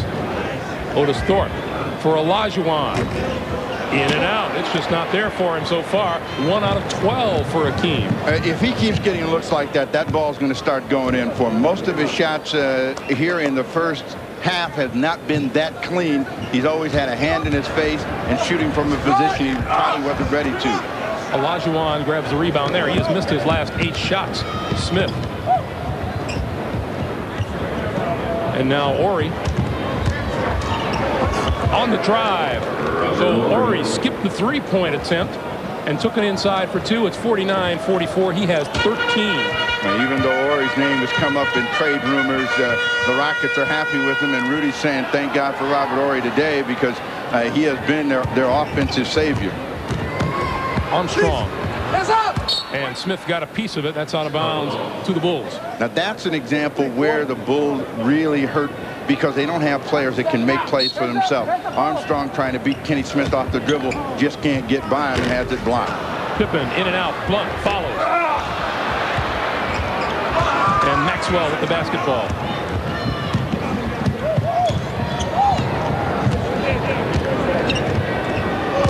Both teams coming out a little cold, and there's the whistle inside. You know, one of the things involving the Scottie Pippen thing, Steve, is, and it's a problem that Jerry Krause is facing. Can you really get equal value if you try to trade Scottie Pippen? No, I don't think you can ever get equal value once a guy has established himself like Pippen, what you try to do is make the best deal. You're not going to get a triple threat guy in return. You know, there are very few of them that exist, so if a team has one, they're not going to give them up. So what they've got to look to say is, where are their deficiencies? They say they need a penetrating point guard. They need a power forward. Are they young people on other teams that are available that Phil Jackson would be happy to have and that Scottie Pippen can fetch? Olajuwon, 1 out of 2 from the line. He has 4 points, 10 rebounds. And it's 49-45, the Bulls by 4. Harper has struggled himself. So, you know, and you look at the different people that could bring some offense for the Chicago Bulls. Harper's one. They get a foul against Olajuwon. Reaching around Purdue for the ball. That's number 2 on Akeem. One thing the Rockets have to be happy about, with Akeem struggling, they're still hanging around. Oh, they're definitely in the ball game, and I think that's a scary story for Phil Jackson. He's saying, you know, we have done everything right, and we can't put them away. Another rebound for Purdue. A new shot clock as Pippen goes to work one-on-one on Ori. Drives the baseline, dishes, and lost it. Maxwell bumped by Armstrong, and the foul is on BJ. That's his first. Jackson wants a timeout. He sees his team now beginning to stall and trying to come up with the solutions to keep it going. 8:34 to play here in the third. Jackson and the Bulls lead it by 4. You're watching Sky Sports 2.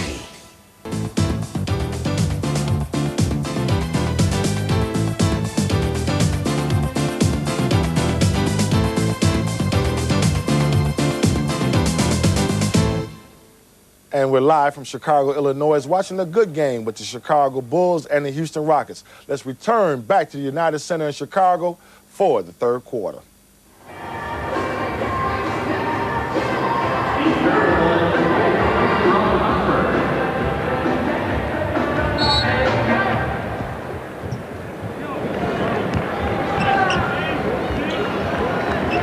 That's a bad graphic, though. It's a slide backwards, and you start at 50%. A good play out of the timeout for Tom Janovich and Otis Thorpe, and the ball game closes to a 2-point game. Otis Thorpe has 8 on the day. Pippen. 13 for Pippen. They still want to get this guy involved at the offensive end. Can't find it. And Pippen taps it, recovers it. 4 on 3, tried to follow Purdue down the lane and lost it. Back comes Kenny Smith. 51-49, Chicago, 7:45 to play in the third. Scottie Pippen lost control of the ball, and it popped right into the hands of the very quick Kenny Smith. And in a foot race, he's going to beat Steve Kerr. Kerr given ground. That's the reason that he got that easy score. Robert Horry guilty of his first personal on the day. Pippen for Blunt. 6 for Corey Blunt, set up by Scottie Pippen, who has really taken charge once again for the Bulls today. Pippen is playing a typical Pippen game. He hasn't scored as many points. His teammates have done a very good job at the defensive end. Nice play by Blunt to get a turnover.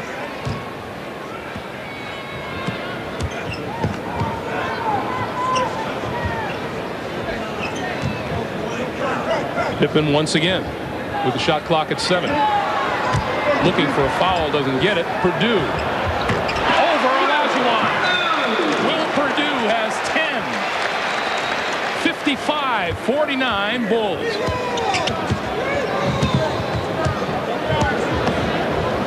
Olajuwon drew the foul on Purdue. Let's watch Scottie Pippen at work. Well, the multi-purpose Pippen makes good decisions with the basketball. That's an easy score for Corey Blunt because the defense collapsed. Again, the defense is going to collapse, and against the clock on Olajuwon, Will Purdue.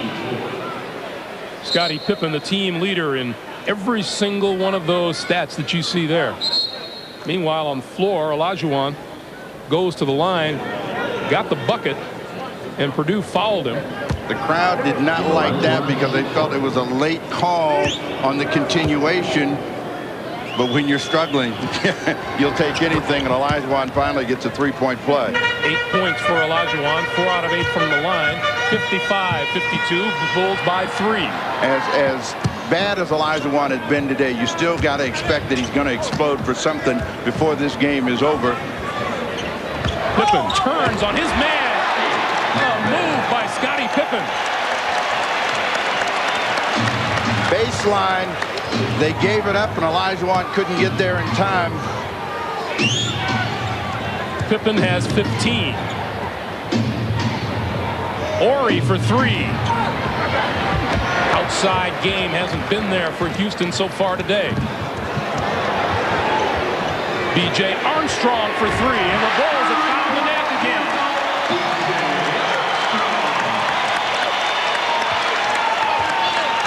Eight-point lead for Chicago, 5:50 to play in the third. And you see Pippen had closed down inside to cut off Olajuwon. He draws the foul, but the third quarter has been dominated by Scottie Pippen. Horry gives up the baseline. He knows he's got to go strong before Olajuwon gets there. Then it's back out as the defense collapses after gambling. B.J. Armstrong gets his first field goal since the first quarter. Meanwhile, Olajuwon at the line will produce his third personal foul. Now, he doesn't seem like a player that's angry and frustrated by the way he's playing. He says he's not having any fun as a Chicago Bull. Maybe, just maybe, it's because they're losing so much. Bulls come into the action today, 4th in the Central Division, 5.5 games behind the division-leading Charlotte Hornets. Defense is what the Houston Rockets have always said is part of their game, but they haven't been very good this afternoon. See if they pick it up. Nice play from Armstrong. B.J. Armstrong has 11.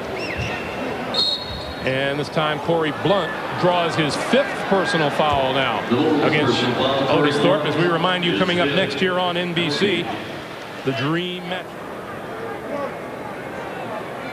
Hey, our next game that we'll be seeing here is Wednesday, the 25th of January at 8 p.m. It's Chicago against the San Antonio Spurs. It should be great NBA action. Thorpe at the line, shooting the penalty.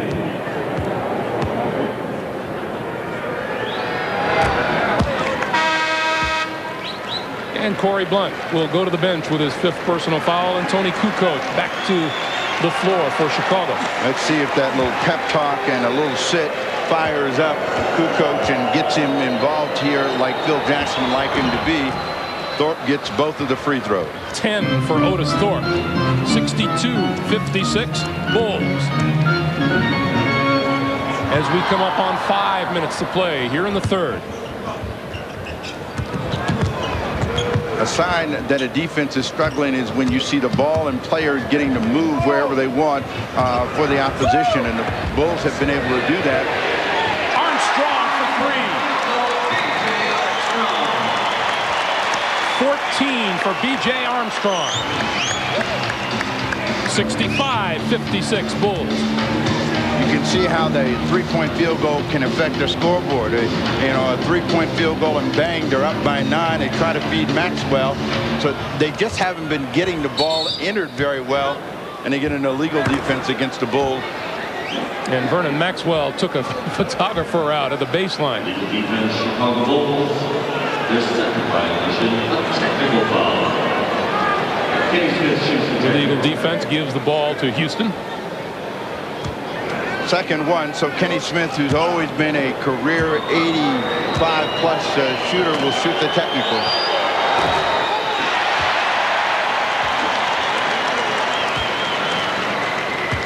It has not been a banner day so far for the Houston Rockets. They trail by 9 with 4.5 to play here in the third.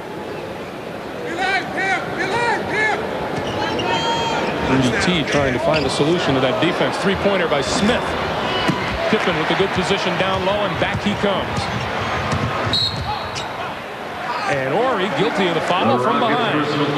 Robert Horry is second, team third. Well, as you said, Scotty not playing like a guy on the trading block. He said he'll play hard, and he'll do what Scottie Pippen has always done, and we're seeing an example of it this afternoon. He and Horry having a personal duel. Horry got popped the last time pretty good and was trying to catch up with Pippen and got called for the foul. Pippen spins, tries to go around Hakeem, and Olajuwon fouled him. That's 3 on Hakeem Olajuwon. Hakeem Olajuwon is third for Rockets board. Quick ball movement made that happen, and then the quickness of Pippen going to the baseline. Olajuwon reacted late. Pippen comes up short going over Horry. That's still 65-56 Bulls. Olajuwon again looking at double and triple teaming Horry for 3. Doesn't fall.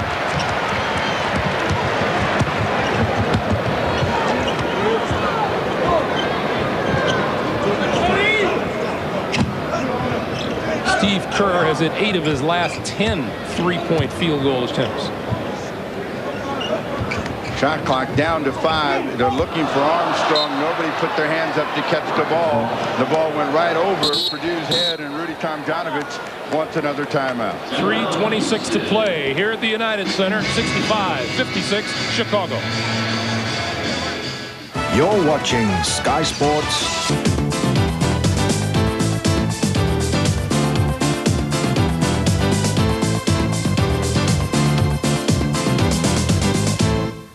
I'm glad you're with us. Martin Henlon, my guest for tonight's program. The Houston Rockets are playing in and out basketball. They're down by 9 points. They trail by 9. What do they need to do to get themselves back in this game? Well, they've got to get Hakeem Olajuwon on track, and I think although it's their philosophy to shoot 3-point shots, they need to stop doing it. They need to try and get shots going to the basket, drawing fouls, and shooting free throws. I think they're confident with like Robert Horry is shooting the 3-pointers, but I think the organization is kind of confident. He's made the second most 3-pointers on their team with 60 for the year, so they're confident. But like you say, the shots aren't going in. It's not going in, and if the shot doesn't fall, you have to stop shooting it and trying to find the appropriate shot that's being successful for you. Also, they need to turn the pressure up defensively and try and get steals, because that's where they look most effective, is in the open court, running the basketball at the Bulls to try to get layups. Again, going to the basket. All right, the Houston ball, they trail by 9. Let's return to the United Center in Chicago.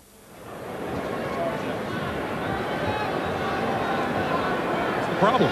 He's not really been able to get a good rhythm. The defensive energy of the Bulls has been very, very quick, and they've been aware. They've forced Olajuwon to kick the ball out a lot of times. So the Rockets are trying to establish him so that they can get things going. Now they come back to Otis Thorpe. And again, the Bulls crash the boards, and here comes B.J. Armstrong. The lob for Pippen, who tried to feed Kukoc, and it's knocked out of bounds by Hakeem. Phil Jackson, quoted in this morning's newspaper, as saying we have to face the fact that we're an average team sometimes. They're looking considerably better today. They're playing over their heads right now. They have been a team that's played well for a half, 3 quarters, and suddenly fallen apart. Kukoc missing the 3-pointer, and here comes Kenny Smith. Looking inside, puts up the 3. If Kenny Smith is struggling, it's because his shot gets too flat, and it's flattened out now. It can't even get over the rim. And Kukoc comes back with a 2.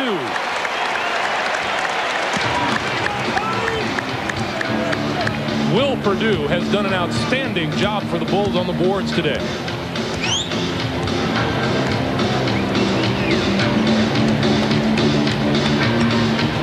Hakeem pops outside, then back to Horry, who will look inside again if he can.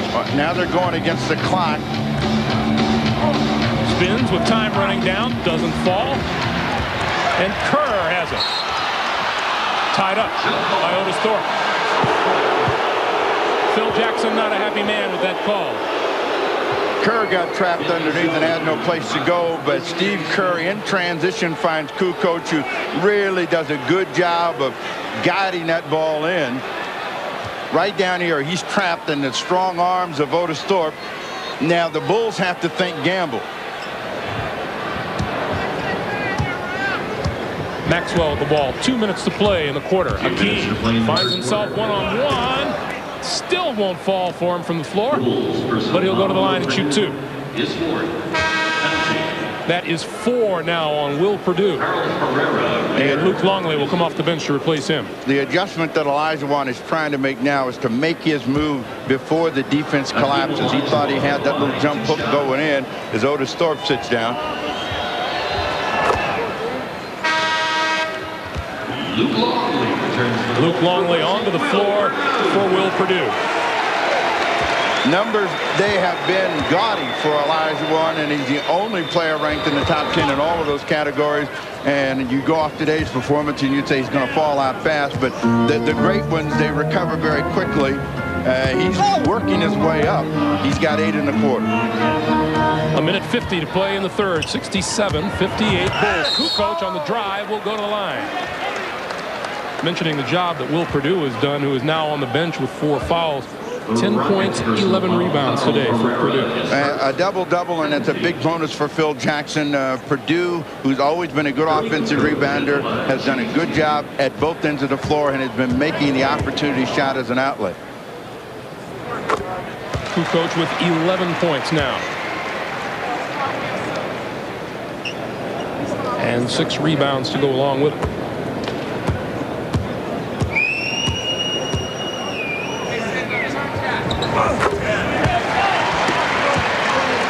The Bulls 69, the Rockets 58. Coming up on a minute 40 to play here in the third. That is the biggest lead of the day for the Chicago Bulls. Another seal, Kukoc.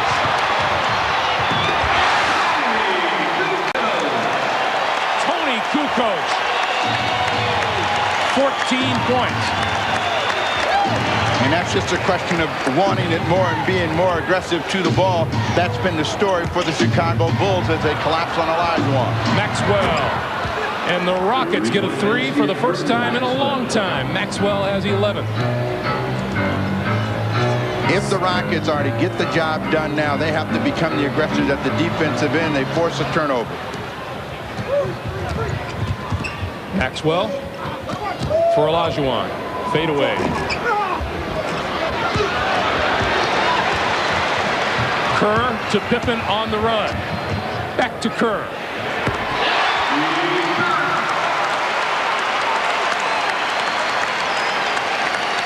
Reminder of the old Chicago Bulls where they scored and hurt teams in transition a lot. They've hurt the Houston Rockets here in the third quarter with transition basketball, forcing turnovers and staying in the open court. The double team and the foul. Foul is on Kukoc.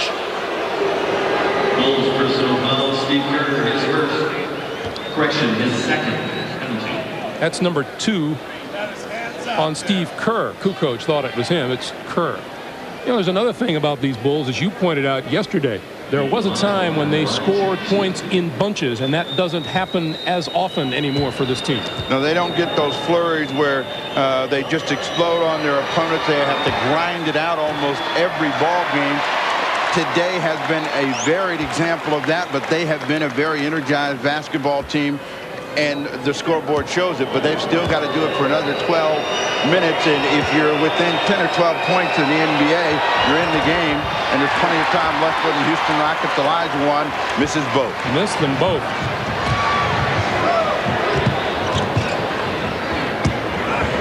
Down to 20 seconds for the quarter.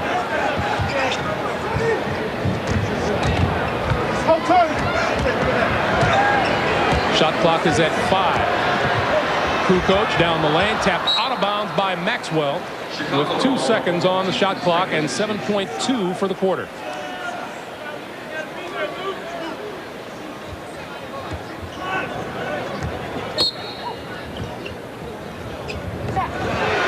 Pippen, that one's off the mark. And the ball goes over to the Rockets with 4 seconds remaining.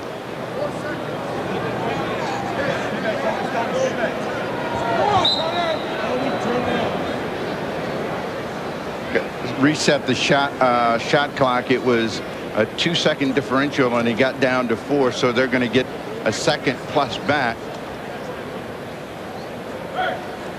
So it'll be at 5.6. Plenty of time for the Houston Rockets to at least get the ball in the air. Pressure by Kerr. Cassell working his way down to Ori at the buzzer. Got it. Robert Ori hit the three-pointer at the buzzer to pull the Rockets to within 12. Ori has been the guy at the offensive end to keep the Houston Rockets close with 0.7 of a second on the clock. Knocks it down. The reset comes up big for the Rockets. Will Perdue, 10 points, 11 rebounds to lead all rebounders at the end of 3. The Chicago Bulls 73 and Houston 64. And we'll come back to Chicago right after these messages and a word from your local station. Hey, that was a big basket by Robert Ori there.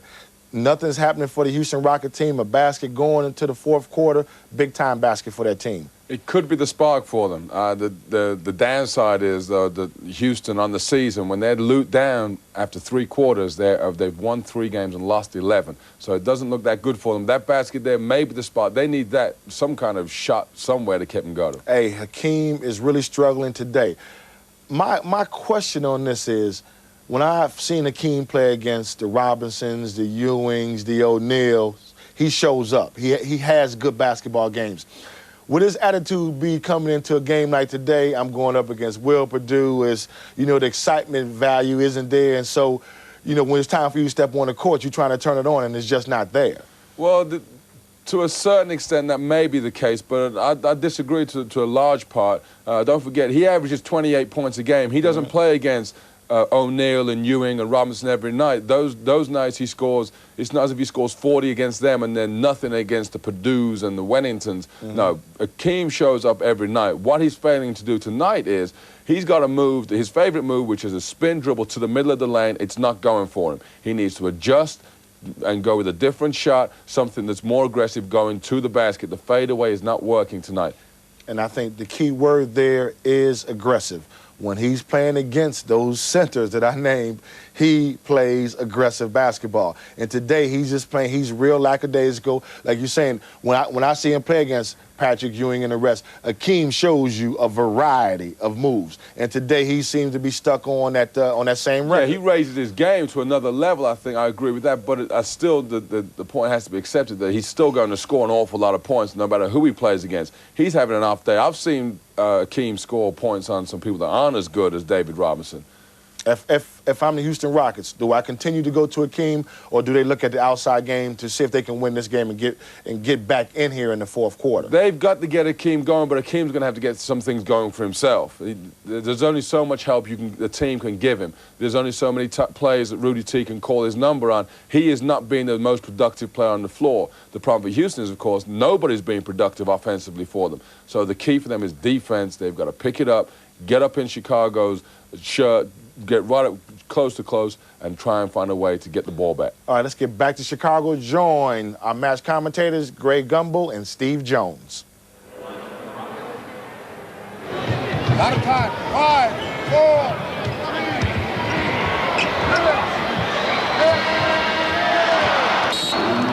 The last part, hit it, was the most important part.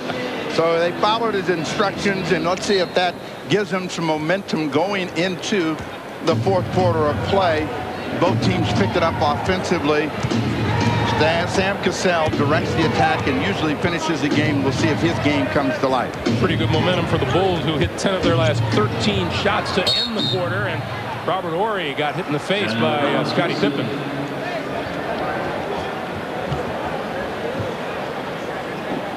Let's take another look. Pippen coming after the ball. Now, if he doesn't have part of his arm right there, and then his hand comes right up and gets him in the nose, and I think he thought he was going to have a bloody nose or some sort of broken nose and damage right there. He says he's okay. You ever break your nose? Fortunately, no. I always say you don't play defense with your face. If you keep your face out of the way, you got a shot. We'll be right back. Ladies and gentlemen, it's now time for the Dominick's attendance quiz. Can you guess today's attendance?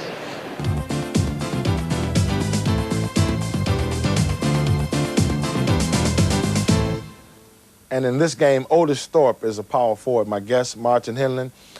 guy gets hit in the face, how much does that hurt?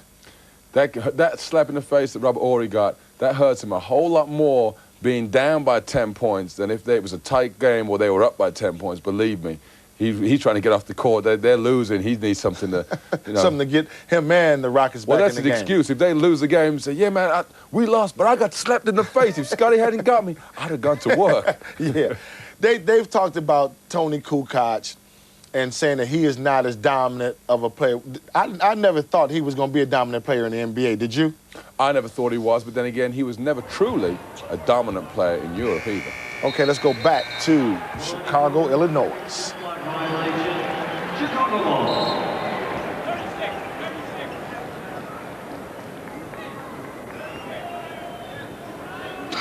Be aware of the game clock.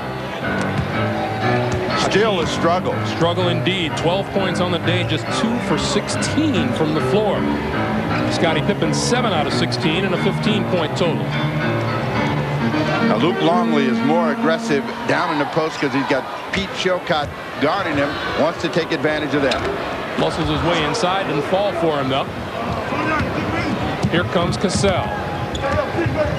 From the free throw line, shot way short. Pete Myers has it. He and Pippen play catch coming down the floor. Steve Kerr open. Found himself open when Sam Cassell slipped. Steve Kerr has 8. And back comes Mario Elie. He'll go to the line and shoot 2. The Bulls' personal foul. Luke Longley is first. Elie is one of those guys that's very good in transition at attacking the basket, so he put a lot of pressure on Luke Longley. He wasn't able to get back in time, get in front of him. He picked up the personal foul. One of the things that seems pretty obvious about the Bulls, they certainly used to be in their championship seasons a great transition team, and they are not that now. They aren't that now unless Scottie Pippen is doing it. They don't have the quality of athlete or player, and that's the reason that they can't consistently do it. This unit right here, if they keep Kukoc, Pippen out on the floor, they can get those kinds of transition opportunities. Kerr is a great open court or spot-up shooter, but if you put pressure on him, he struggles to get the ball up and down. Same for Pete Myers. Kukoc with the shot clock at 2, hit the front rim. This is Tim Bro. Finds himself one-on-one with Pete Myers. Jumps into his man and draws the foul. Talking about great spot-up shooters. That guy was a good one for the Chicago Bulls. John Paxson, who now works local radio for the Bulls. Myers is second. The team second. Doug Bushler in the line for the Bulls, replacing Tony Kukoc to the bench. And on the floor for the first time is Jud Bushler. So the Bulls now with Bushler, Luke Longley, Pete Myers, Scottie Pippen, and Steve Kerr. The Bulls' biggest lead has been 12. They've been allowing the Rockets to hang around that 8 or 9 point mark, which is not a good sign.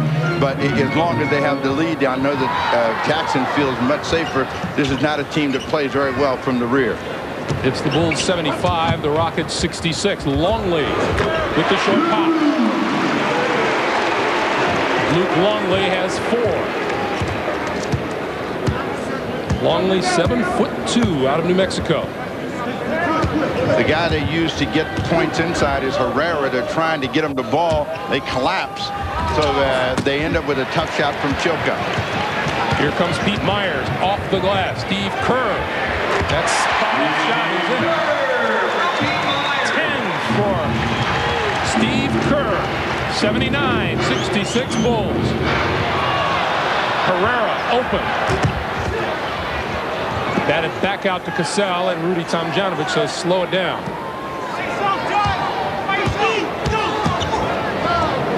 Cassell for 3. Front rim. Chilcott fouled by Bushler. And Akeem comes back onto the floor after a quick breath. I want to remind you that after we wind things up here at the United Center, we will be taking you to the dream matchup. And for here, NBA Action Friday at 6:30 p.m., don't forget to tune in. It's an excellent program. Everything has been short for him from the perimeter, but Rudy Tomjanovich has got to have his presence down on the post. He's got to make something happen here within the next 3 minutes to try to get back into the ball game. Just Bushler, his first basket of the day, 81-66. Cassell. And the shooting just isn't there for the Rockets today. You know, Houston's a warm weather city, and you like to blame it on the weather, but we're playing inside. These guys just, their hands are just really cold.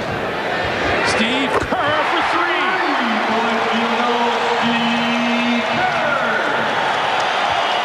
This is one of those collective games where they all don't seem to be able to make field goals. The hot hand has been Herrera, and Rudy's called him for a 20-second timeout. Steve Kerr now 9 of his last 11 three-point attempts. 8:06 on the clock, 84-66 Bulls.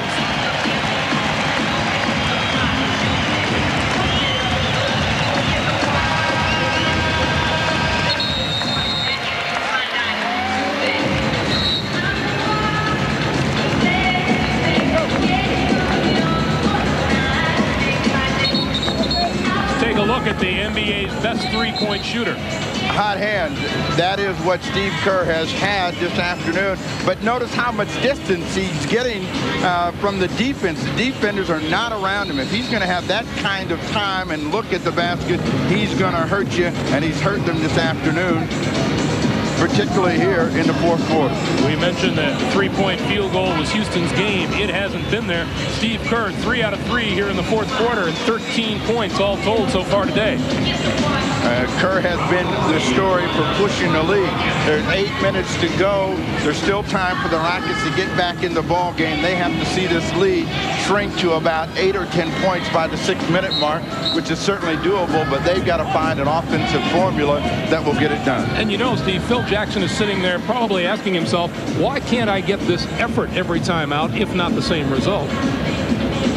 I think the Bulls play to the level of their opponent. They are playing the defending champions. The games that they've struggled, they say, well, we lose to the Clippers.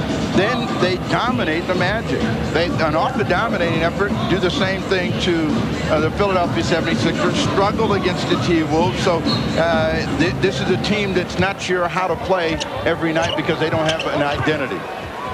Cassell, double team, escapes Kerr. Mario Ellie. And Kerr comes away with it.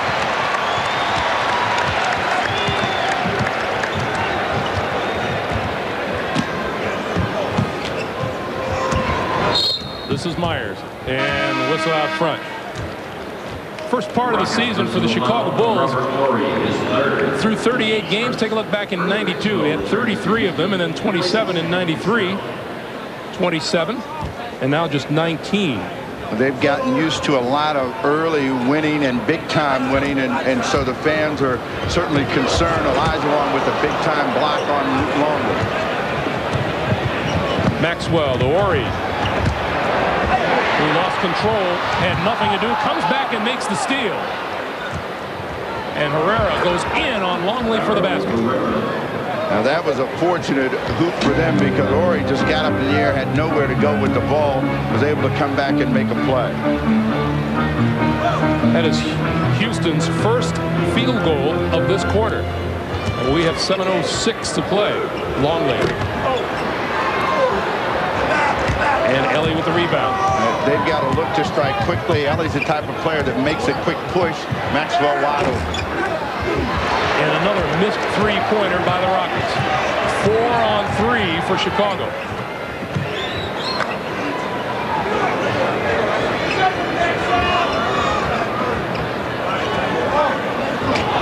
Longley blocked from behind and out of bounds to the Bulls. Chicago. Elijah Wan, the second leading shot blocker in the NBA. Luke Longley trying to go over him results in this scoring chance for Carl Herrera right at the basket. 6:39 to play in the game. 84-68 Chicago. I don't know if the Rockets can make a run or not. My guest, Martin Henlin, Let's look at Scottie Pippen. Announcers continue to go back to the Scottie Pippen-Jerry Krause situation. Why does Scottie Pippen have a beef with Jerry Krause?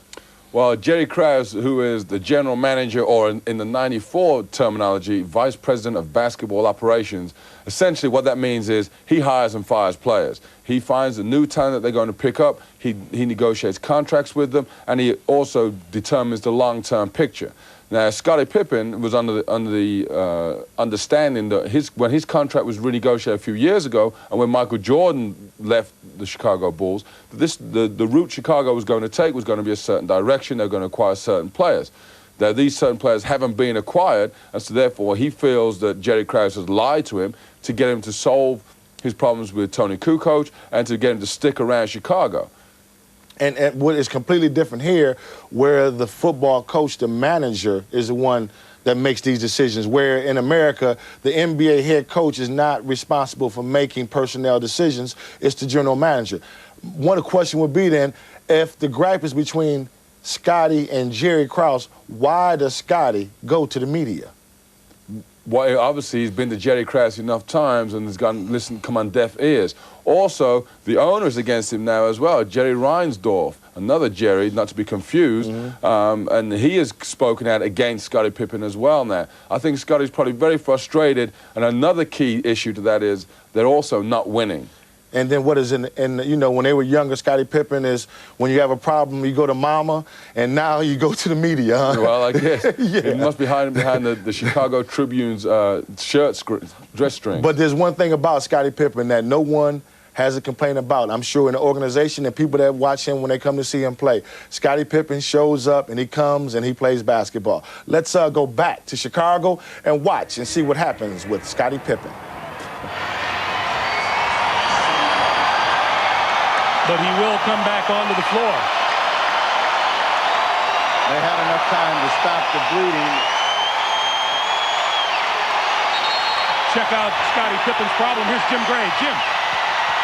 Greg, Scottie Pippen during the timeout, he took a bad elbow in the game or his shoulder. He's not quite sure which one it is. However, he has a deep gash underneath his chin. It is bleeding profusely. And Chip Schaefer, the trainer for the Bulls, feels he's going to have some stitches after this game. Greg? All right, Jim, thank you. Meanwhile, terrific drive by Steve Kerr. At the other end, at this end, Olajuwon is fouled and will go to the line. That's number 2 on Luke Longley. That's not a good call. Pippen trying to, you know, make sure that no blood comes out because officials will get him out of the ball game if he is bleeding. He hasn't scored in the quarter, but his presence out there has made the defense of the Houston Rockets react. Steve Kerr is the man of the quarter. 13 points now for Hakeem Olajuwon. Far below the average, as you see there. And B.J. Armstrong onto the floor for Pete Myers. Pete Myers definitely a crowd favorite here in Chicago. Olajuwon with 14 now, and trapped by the Rockets. They've got to now produce some cheap points, and they're trying to get some turnovers out of the Chicago Bulls. Out of the corner, Bushler. Here's Maxwell as the Rockets try to generate something in these last 6 minutes. Down the lane, Mario Elie doesn't fall. Olajuwon lost the handle. Bro was right there at the rim, had a couple of cracks at it. They don't get the ball to go, and they simply cannot finish right now, and that's allowing Jackson and the Bulls to enjoy a lead. They've even pulled away, and Rudy's got to say, hey, you know, I got to figure out a way to get a basket. This is what happened to them against the New York Knicks. They only scored 28 points in the second half of play. The Rockets have been held to less than 80 points 2 of their last 3 times out. And Scottie Pippen to the bench. Still sitting on 15 points and going to have some more attention paid to that chin. 86-72 Chicago.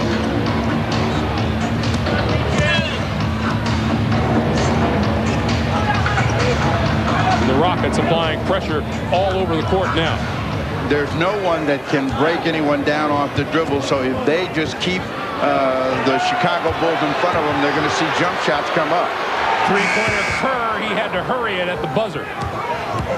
After every one of those long misses, the Rockets and Maxwell have to think transition and score quickly, trying to get Olajuwon the ball. Olajuwon, Maxwell.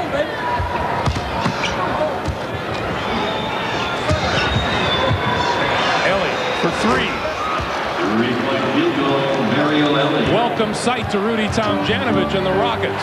86-75, under 5 minutes to play. I notice now the ball goes around the perimeter for the Chicago Bulls. They become more of a perimeter team.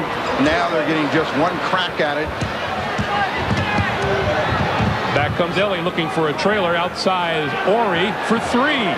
He thought about it, probably should have taken it right away, and that kind of knocked off his rhythm.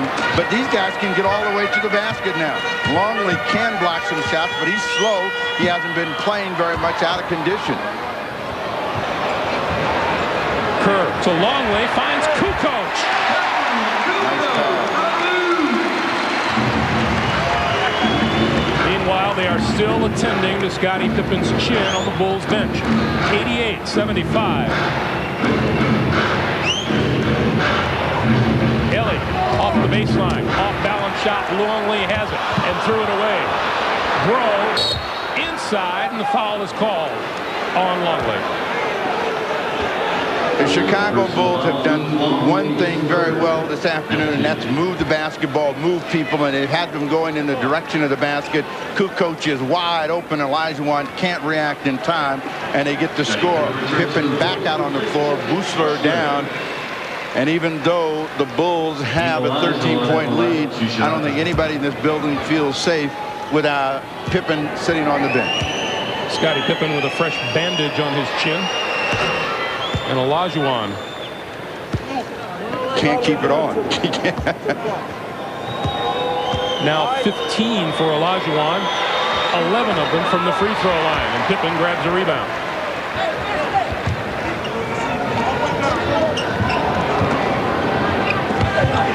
(88-76) Bulls. The Rockets on an 8-2 run. Shot clock at 5. Throws it up left-handed, and an offensive foul. Offensive foul. That's 4 on Pippen. Scottie Pippen. The guy that made it possible with Tim Bro.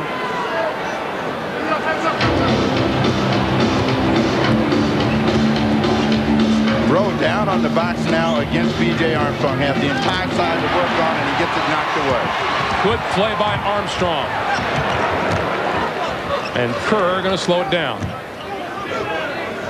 3:15 to play in the game. And Ori has just been hit with a big one. Personal foul, Rockets, Robert Ori. Ori, both of them locked up with elbows, and right at the end, Ori gives him a little pop.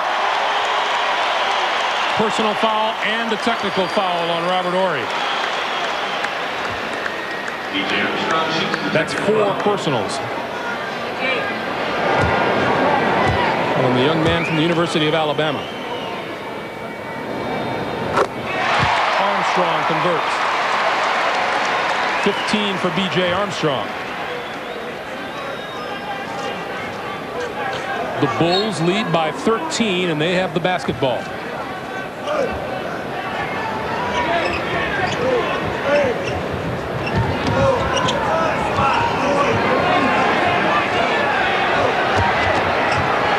Kukoc on the drive, and again draws a foul from Ori. That's 5 on Robert Ori. We've seen this before. Kukoc putting the ball on the floor and getting a whistle against him. He's saying, you know, maybe it's just a personal thing with the officials this afternoon. They tried to lob to Pippen. They turn it over. Ori lost it, got it back off the glass, and scored, and was fouled. We have a timeout on the floor. Timeout, Chicago Bulls. Change of fortunes for Robert Horry, but we're under 3 minutes to play, and the Rockets are looking for points. Bulls personal foul. For any of you who don't know what a technical foul is, it's like in football getting the yellow card. We just get penalized. If you get a second one, you're out the game. Houston Rockets trying to stay in there, but it seems like it's an injury-plagued game. Horry keeps grabbing his nose. Like you say, Jerry Krause got Pippen on the chin. Yeah, he must have. Well, I think with Horry, but I'm not sure about Horry. Maybe it's his nose, or maybe he's complaining about Tony Kukoc's body odor. I'm not sure that he keeps giving it the old... He's sniffing when he does it as well. When you're down by 10 points, those injuries hurt a whole lot more, believe me.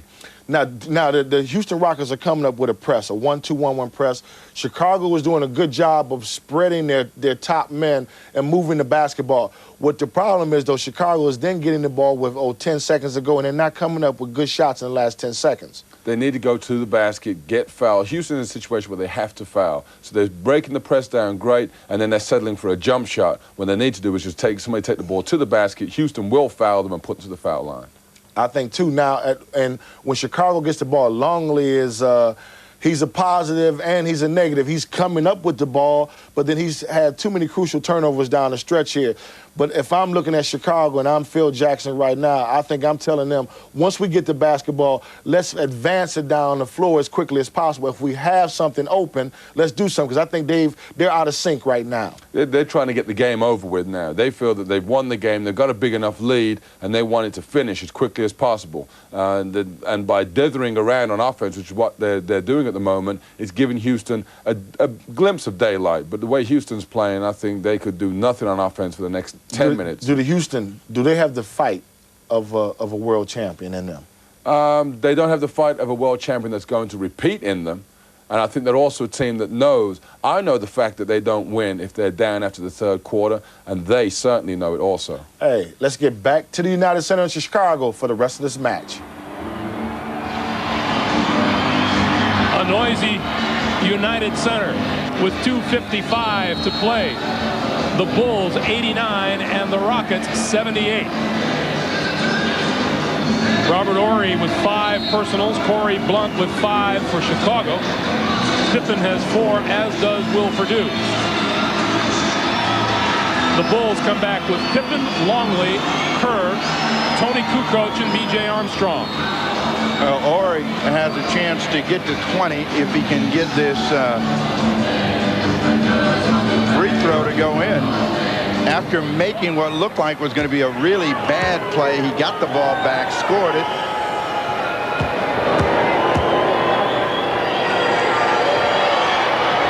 Horry's 19 leads all scorers. Houston's big problem today, the three-pointers. They are just 5 of 20. Well, not only that, but they missed some good inside opportunities. They just did not have any real good or consistent scoring down in the post area. Shot clock at 7 as they go to Kukoc. Armstrong for 3. B.J. Armstrong with 18. And that was just as his shot clock went off. We remind you, coming up next, the Orlando Magic and the Phoenix Suns here on NBC. Now, when the Rockets play like they're playing this afternoon, everyone says that they're beatable. They're vulnerable. They will not repeat as NBA champions. And it takes a bad game like this to obviously get them focused, and then they'll come back and play 4 or 5, maybe even 6 real good ball games. We heard Rudy Tomjanovich talk about how tough it is when you have that target painted on you. B.J. Armstrong, another three-pointer, and this one a little short. He measured that one, and he just taken it and released it. He probably would have had a better chance of seeing it go in. He had a ton of time to do so. Olajuwon can't get that jump shot to fall. Everything has been short. Akeem just 2 of 18 from the floor this afternoon. Now, Rudy Tomjanovich is throwing up the white flag as he is putting Scott Brooks, Pete Chilcott, and Zan Tabak into the ball game now. You won't get many afternoons like that for Olajuwon. They come for everybody, but 2 of 18. You have to go a long, long way back to find out when he struggled that bad. The majority of them from the free throw line.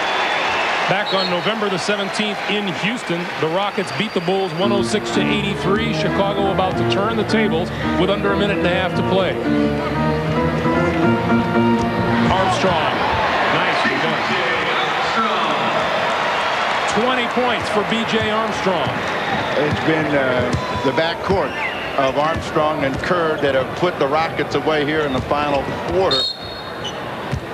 And Jean Tabak, Bulls personal foul, B.J. Armstrong, 7-footer, a rookie from Croatia. A second-round draft pick of the Rockets in 1991. Played in Italy last year. We'll go to the free throw line.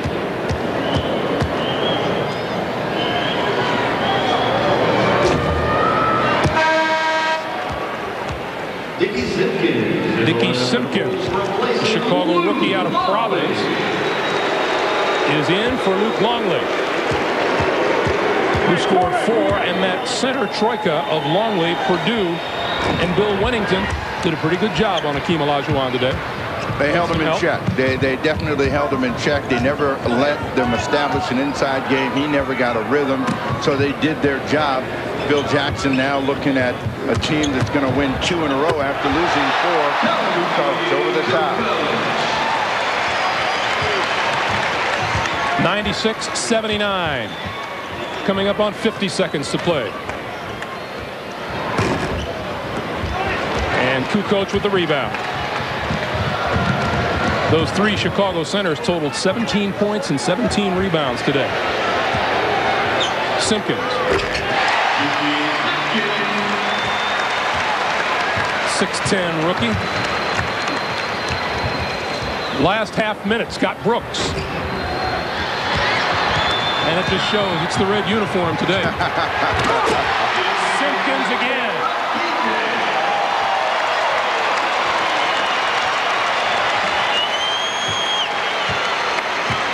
$100 points. Been a long time since the Bulls have been able to do that, but they've come up with a big, solid game throughout. 48 minutes of consistent play. Taba. And Dickie Simpkins has hit as many field goals as Hakeem Olajuwon has today. That'll do it.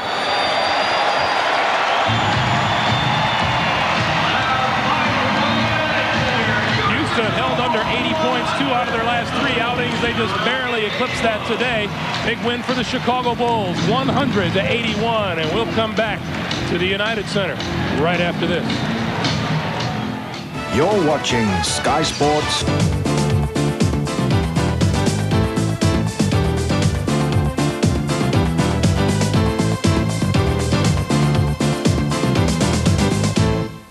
If that was a good win for my selection, the Chicago Bulls today, let's look at the table and see what we have in the NBA. In the Eastern Conference Atlantic Division, Orlando is up by 7 on New York.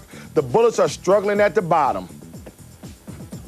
And over in the Central Division is my team, my favorite team in the NBA. The Charlotte Hornets are up by half game on the Cleveland Cavaliers. Indiana's 2 behind.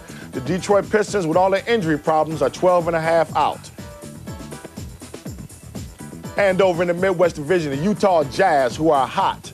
They're up on the Houston Rockets by 4.5, as there's San Antonio 4.5. The Minnesota Timberwolves are suffering down at the bottom, 19.5 out. Finally, in the Pacific Division, the Phoenix Suns, 29-8. Seattle Supersonics right on their back, 1.5 games behind. The Clippers truly struggling. And before we go tonight, let's have a quick checkup of what's coming up on Sky Sports. Our next game should be a great one. The San Antonio Spurs against the Chicago Bulls. That's Wednesday at 8 p.m. on Sky Sports. And there's all the action from around the league on the NBA action. That's on Friday at 6:30 p.m. on Sky Sports 2. And for all you football fans, it's West Ham against Sheffield Wednesday on Monday Night Football. That's live at 7 p.m. tomorrow night. And that's it for today. Hope you enjoyed the program. My thanks to our guest, Martin Hinland. And remember, for the best basketball in the world, it's the NBA.